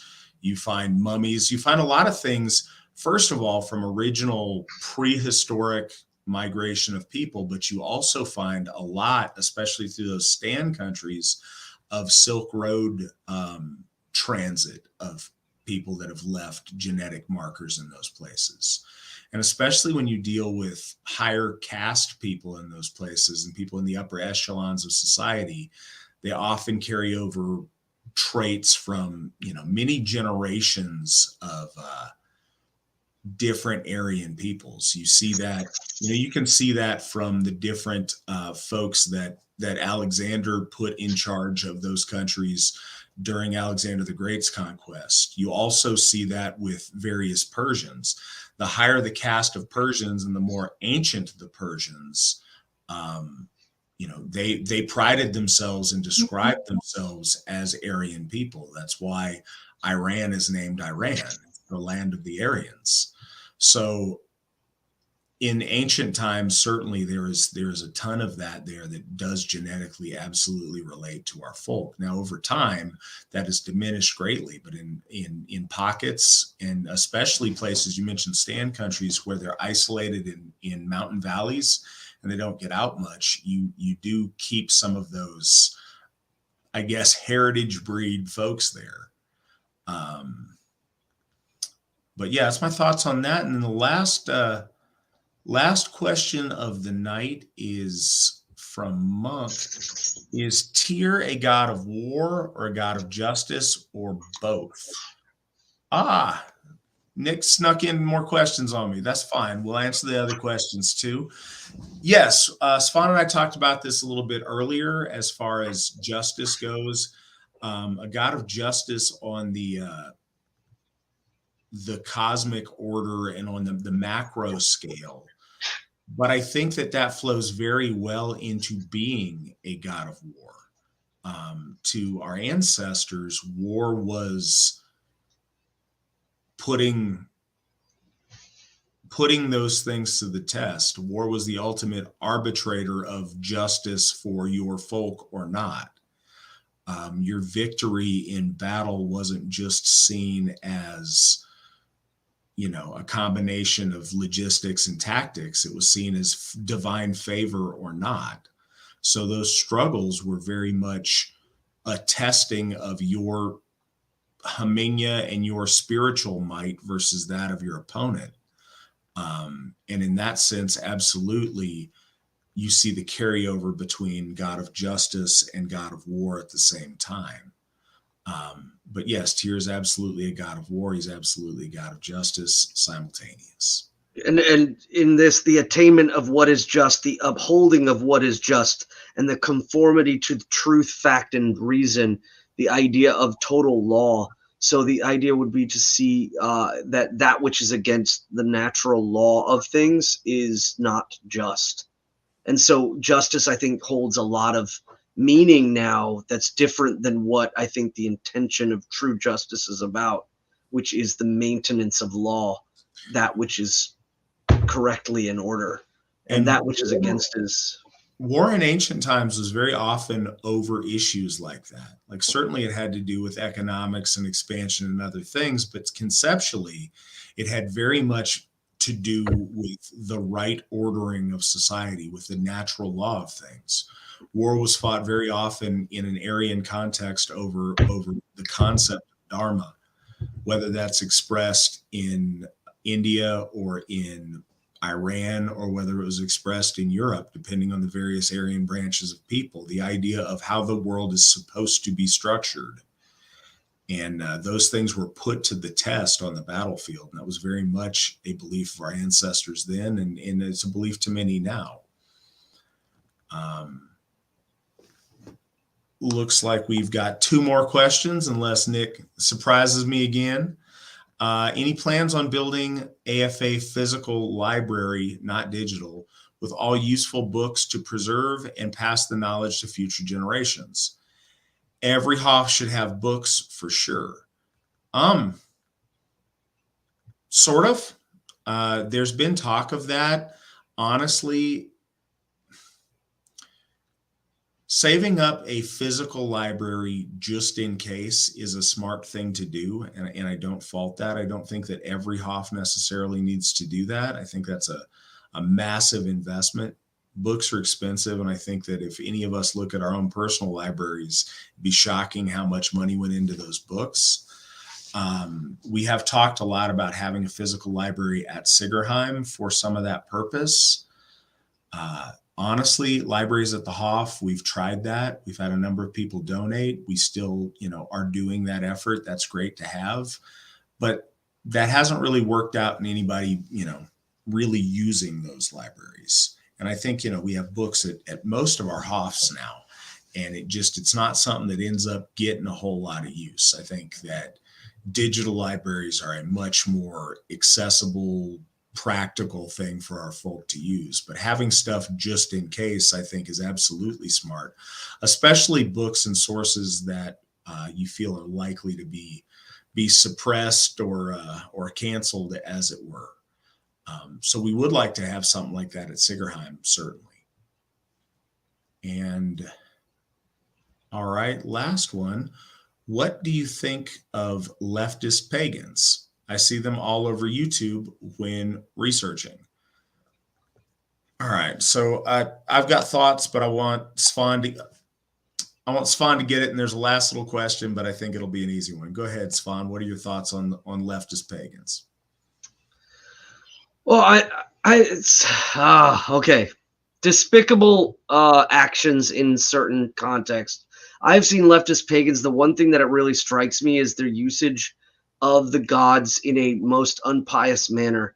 The one and two ways that I've seen it done that just absolutely like summed up the total wrongness of them was I believe there was like a calendar or something in which they were drawing the gods in like sexually suggestive ways and in clearly an abstract, out of the norm parameters of the way that the gods were portrayed in the stories. So they're not even considering the gods as divine beings or big, cosmic powers. They're seeing these kind of correlative figures in the stories, and then they debase them even more. That saying Tyr, because he has one hand, is he's pro. What do they call it when they're like body positive towards people who have like disabilities or something like that. Yeah, and then they made a reference to Sif when she had her hair cut by Loki, and in their version she's wearing a hijab to cover her bald head, and they are just out there utilizing the gods to really press forward their social agendas. They don't have any piety. They don't have any devotion to the gods. And those that do have a small inkling, it's more of a time. They have it for a time. And then it goes away because it dissolves in their logic that can no longer formulate a folkish view, a tribal view, an ethnic view, a view that comes from folkish. They're ultimately universalist in their ideals. They see our religion as a universal tenet, but then they don't quite know exactly what to build that around, what that universal tenet is. Viking LARP, a cool show on the History Channel, a movie. They don't know what that universal guiding factor is, and that universal guiding factor is language, ethnicity, spiritual symbolism, and that which we produce together. These things make race and society conjoined together, and they cannot accept that. They cannot bring that about. So then now they're slapping rainbows on Viking shields and wearing blackface and coming out to our temples and blowing yak farting horns on our security cameras and saying that they sticking it to the man. And so it's been comical and sad and unfortunate that these people exist in any capacity towards the devotion towards the gods. But at the same time, again, is it antagonistic? They're certainly outlandish. They're out in both senses. They're outlandish, but are they antagonistic? If they are, then I think that we should see them as something that we should stand up against. They certainly see us as some sort of antagonism towards them, except the difference is that we don't go to their non-existent temples and try to stop them from, doing whatever they're doing, sacrificing Twinkies and internet bloats to the gods during COVID, with everyone wearing masks. And it's absolutely kind of sad, clown, laughable, but also kind of detestable when you really start to ruminate on how deep this kind of narcissistic view that they have of the gods and themselves and their relationship to it. And the only thing that they really can build on is, I guess, the universal factor that they have is hating somebody else. And that is the biggest self-own, is that they're building their entire faith around hating something else or it's ridiculous. And we don't do that. That's, I think, one of the most marked differences. We have a love for ourselves, and then we share our nobility with others, and they don't have that ability to even say. That's my take on that.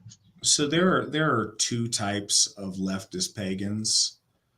There are people that are severely mentally ill, and those so there are delusional and mentally ill leftist pagans that mistake insanity for piety, and I think those people I feel bad for. And then there is the vast majority of leftist pagans that have no piety or pretense to it, that use paganism as a political tool to espouse deviant ideas. And this typically, and I'll say this: there's a lot of hobbyists that are misguided millennials, or a lot of young girls that just don't know enough about things yet to find where they really belong, and hopefully those people will evolve and figure it out. But the vast majority of adult leftist pagans are just contrarian, grumpy, mentally and physically ill people that want to be something other. They flee more traditional, and I say traditional, but more socially accepted and common spiritualities, because they don't want to conform, and they're under the misunderstanding that in all forms of paganism, there's no rules, there's no structure. They immediately go to the most Bacchic excess. It all becomes an escapism from both reality and from any kind of rules of acceptable behavior. And they very quickly become militant. There's no thought to the divinity of the gods. There's no thought to pleasing or displeasing the gods. The gods are tools for them to,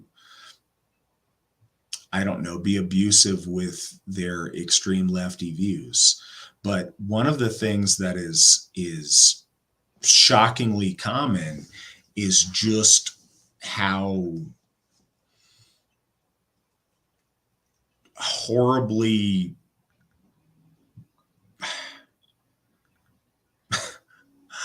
gross isn't the kind word, but I don't know what else to say. Like, for example, we had somebody, comically listen in on a virtual troth moot that they were doing. And then they posted some pictures to show us this menagerie of creatures.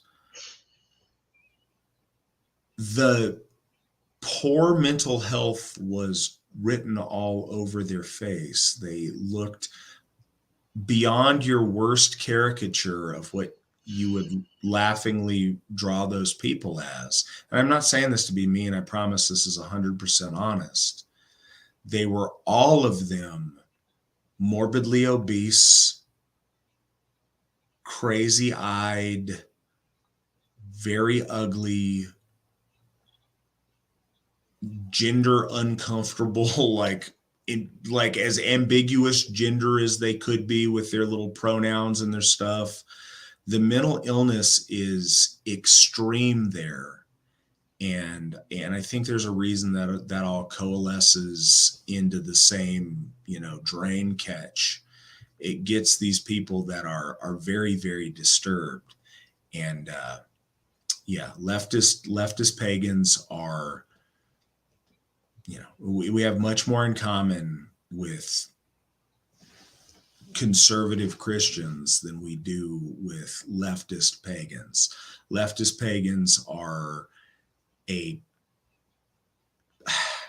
going to just go out and say, I think that they're very dangerous, and I think that they're extremely dangerous to children. Their mental illness is very concerning, it's one of the things that we've had people join the AFA, even leaders or former leaders in leftist pagan organizations. And these are, liberal millennial women often. But once they have a child or they have families, all the crazy lefty ideas conflict with every force of nature that as a parent tells them, get my kids away from this freak show. It's one of the things I'm very proud about the Asatru Folk Assembly is people feel safe having their children around us. Even very far politically left people find that they don't feel safe at all having their kids around these people that are that drastically mentally ill. And I think there's a reason for that. It's cool. We can all sit on here and have a great time laughing and making fun of these people.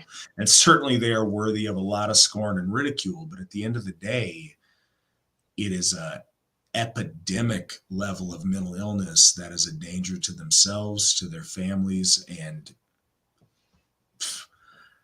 it's something that I couldn't imagine being far enough away from.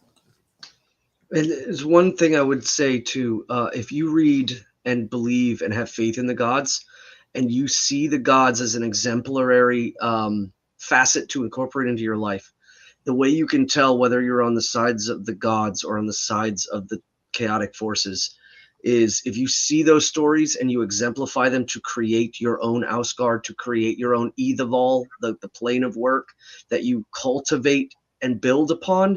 And you have we don't really think about them outside of we're always doing our own thing. If you are building and growing and creating your own heaven, where things are good, you're on the side of the gods. If you're down in the eastern shaded areas looking up at the vaulted heaven, gnashing at your teeth, just hating everything about that's going on up there, guess what side you're on? You're not on the side of the gods. Indeed. So, real deal, last question of the night. This is a pretty simple one. Quickly from Allie. Witan Svan, is it okay to use the folk futhark for divination, or should that be reserved for writing? Yeah, I think this is an easy question. Yes, you can. It's built for writing, but if you read any runic book, you'll see sometimes you'll see the kind of agreed upon or the most commonly used, and then you might see some variations that were found on stone carvings or things like that. The symbols, that you might have preference, or you might have preference of the Anglo-Frisian. You might have preference of the elder. You might have preference of the younger or the Armanen. By all means, nobody would ever say, hey, don't use the Armanen. That's ridiculous. I mean, maybe that's an opinion, but I would say overall, nobody's going to sit there and say, don't use it. And the folk futhark is a combination of all of those. But remember, it's the elder futhark with the correlation of other futharks in symbolic usage. So, I mean, if you're using the elder futhark and you feel a connectivity to it, I would say, sure, why not? But at the same time, too, it's not as a place of authority in the sense, yes, you should use it, but you do want to know it if you want to read some of the stuff that's being written. Yes, but that's up to you. And I really think that's a super easy question. It is. We're keeping it to the elder futhark, but with different pictures. It's one of the things I think it's important for everybody to step back and realize the rune is the mystery that's depicted by the picture. The staves or the little straight lines that make the little rune pictures, that's not the point. The point is the principle that those staves represent. You could make them look like whatever you want. It's their correlation to the mystery and to that value that matters. The rest is just, sigil, legitimately is sigil magic. Right. And how correlated to how you interact with it. So if you feel a connection, yeah. If you don't. Absolutely. All right. Well, thank you guys so much for being with us tonight and for all your great questions. Thank you so much, as always, Svan. You blow everybody away with your wisdom on this stuff.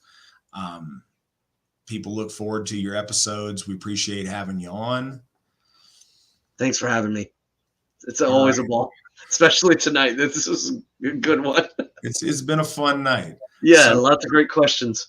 the remaining few days of Yule. I hope you guys have a great celebration with your kindred, your families, and your friends. Keep the gods in mind and in your heart as you finish out this Yule season. And I hope you all hit the next year, 2023, running at full steam. Hail the gods, hail the folk, hail the AFA, and remember, victory never sleeps. Good night, guys.